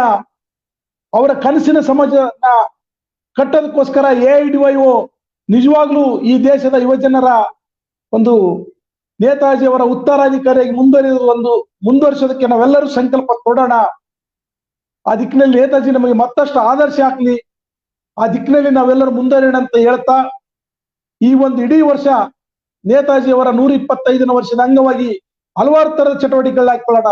ಇಲ್ಲಿ ಸ್ನೇಹಿತರೆ, ಬಂಧುಗಳೇ, ಸಂಘಟನಾಕಾರರೇ, ನಾವು ಪ್ರತಿಯೊಬ್ರು ಕೂಡ ಯೋಚನೆ ಮಾಡಮ್ಮ. ಈ ನೇತಾಜಿ ಸುಭಾಷ್ ಚಂದ್ರ ಬೋಸ್ ಹೋರಾಟದಿಂದ ನಾವೇನ್ ಕಲ್ತೀವಿ, ನಾನು ಏನನ್ನ ಕಲಿಬಹುದು, ಜನಗಳಿಗೆ ಏನನ್ನ ಹೇಳ್ಬೋದು ಅನ್ನೋದನ್ನ ಈ ಸಂದರ್ಭದಲ್ಲಿ ನಾವು ಮನನ ಮಾಡಿಕೊಂಡು ಆ ದಿಕ್ಕಿನಲ್ಲಿ ಪ್ರತಿಯೊಬ್ಬರು ಕೂಡ ನಾವು ಕಾರ್ಯೋನ್ಮುಖರಾಗೋಣ. ಇಡೀ ವರ್ಷ AIDYO ಏನು ಕಾರ್ಯಕ್ರಮ ಏನ್ಕೊಳ್ತದೆ ಅದರಲ್ಲಿ ನೀವೆಲ್ಲರೂ ಕೂಡ ಸಕ್ರಿಯ ಪಾಲ್ಗೊಳ್ಳಿ. ಇದು ಪ್ರತಿ ಹಳ್ಳಿಗಳಲ್ಲಿ ಕೂಡ ಈ ವಿಚಾರನ ಒಯ್ಯೋಣ. ಅವರುಗಳ ನೇತಾಜಿ ಅವರ ವಿಚಾರ ಇರ್ತಕ್ಕಂಥ ಹಲವಾರು ಪುಸ್ತಕಗಳು ಕೂಡ ನಾವು ಪ್ರಕಟಣೆ ಮಾಡಿ ಜನಗಳ ಮಧ್ಯೆ ಒಯ್ಯೋಣ. ಆ ದಿಕ್ಕಿನಲ್ಲಿ ಈ ಕಾರ್ಯಕ್ರಮ ನಮಗೆ ಮತ್ತಷ್ಟು ಬಲ ನೀಡಿದೆ. ಆ ವಿಷಯದಲ್ಲಿ ನಾವೆಲ್ಲರೂ ಕೂಡ ಮತ್ತೊಮ್ಮೆ ಸಂಕಲ್ಪ ತೊಡುತ್ತಾ ನೇತಾಜಿ ಅವರ ವಿಚಾರನ ಎಲ್ಲೆಲ್ಲಿ ಹರಡೋಣ ಅಂತ ಹೇಳ್ತಾ ನನ್ನ ಮಾತುಗಳನ್ನ ಮುಗಿಸ್ತಾ ಇದ್ದೀನಿ. ನೇತಾಜಿ ಸುಭಾಷ್ ಚಂದ್ರ ಬೋಸ್ ಚಿರಾಯವಾಗಲಿ, ನೇತಾಜಿ ವಿಚಾರ ಎಲ್ಲೆಲ್ಲಿ ಹರಡಲಿ, AIDYO ಜಿಂದಾಬಾದ್ ಅಂತ ಹೇಳ್ತಾ ಇವತ್ತಿನ ಈ ಕಾರ್ಯಕ್ರಮ ಇಲ್ಲಿಗೆ ಮುಗಿಸ್ತಾ, ಈ ಕಾರ್ಯಕ್ರಮಕ್ಕೆ ಮುಖ್ಯ ಭಾಷಣಕಾರರಾಗಿ ಆಗಮಿಸಿ ನಮ್ಮನ್ನು ಉದ್ದೇಶಿಸಿ ಮಾತಾಡಿರ್ತಕ್ಕಂಥ ನಮ್ಮ ನೆಚ್ಚಿನ ಪಕ್ಷ SUCI ಕಮ್ಯುನಿಸ್ಟ್ ಪಕ್ಷದ ರಾಜ್ಯ ಸೆಕ್ರೆಟರಿ ಸದಸ್ಯರಾದ ನಮ್ಮ ರಾಮಂಜ ಪಾಲ್ದಾಳಿ ಅವರಿಗೂ ಕೂಡ ನಾನು ನಮ್ಮ AIDYO ರಾಜ್ಯ ಸಮಿತಿ ವತಿಯಿಂದ ಹೃತ್ಪೂರ್ವಕ ವಂದನೆಗಳನ್ನ ಸಲ್ಲಿಸ್ತಾ ಇದ್ದೀನಿ. ಅದೇ ತರ ಇಲ್ಲಿವರೆಗೆ ನಮ್ಮ ಫೇಸ್ಬುಕ್ ಲೈವ್ ಕಾರ್ಯಕ್ರಮ ವೀಕ್ಷಣೆ ಮಾಡಿರ್ತಕ್ಕಂಥ ಎಲ್ಲರಿಗೂ ಕೂಡ ಕ್ರಾಂತಿಕಾರಿ ಶುಭಾಶಯಗಳು ಹೇಳ್ತಾ ಈ ಒಂದು ಸಭೆನ ಇಲ್ಲಿಗೆ ಮುಕ್ತಾಯಗೊಳಿಸ್ತಾ ಇದ್ದೀವಿ.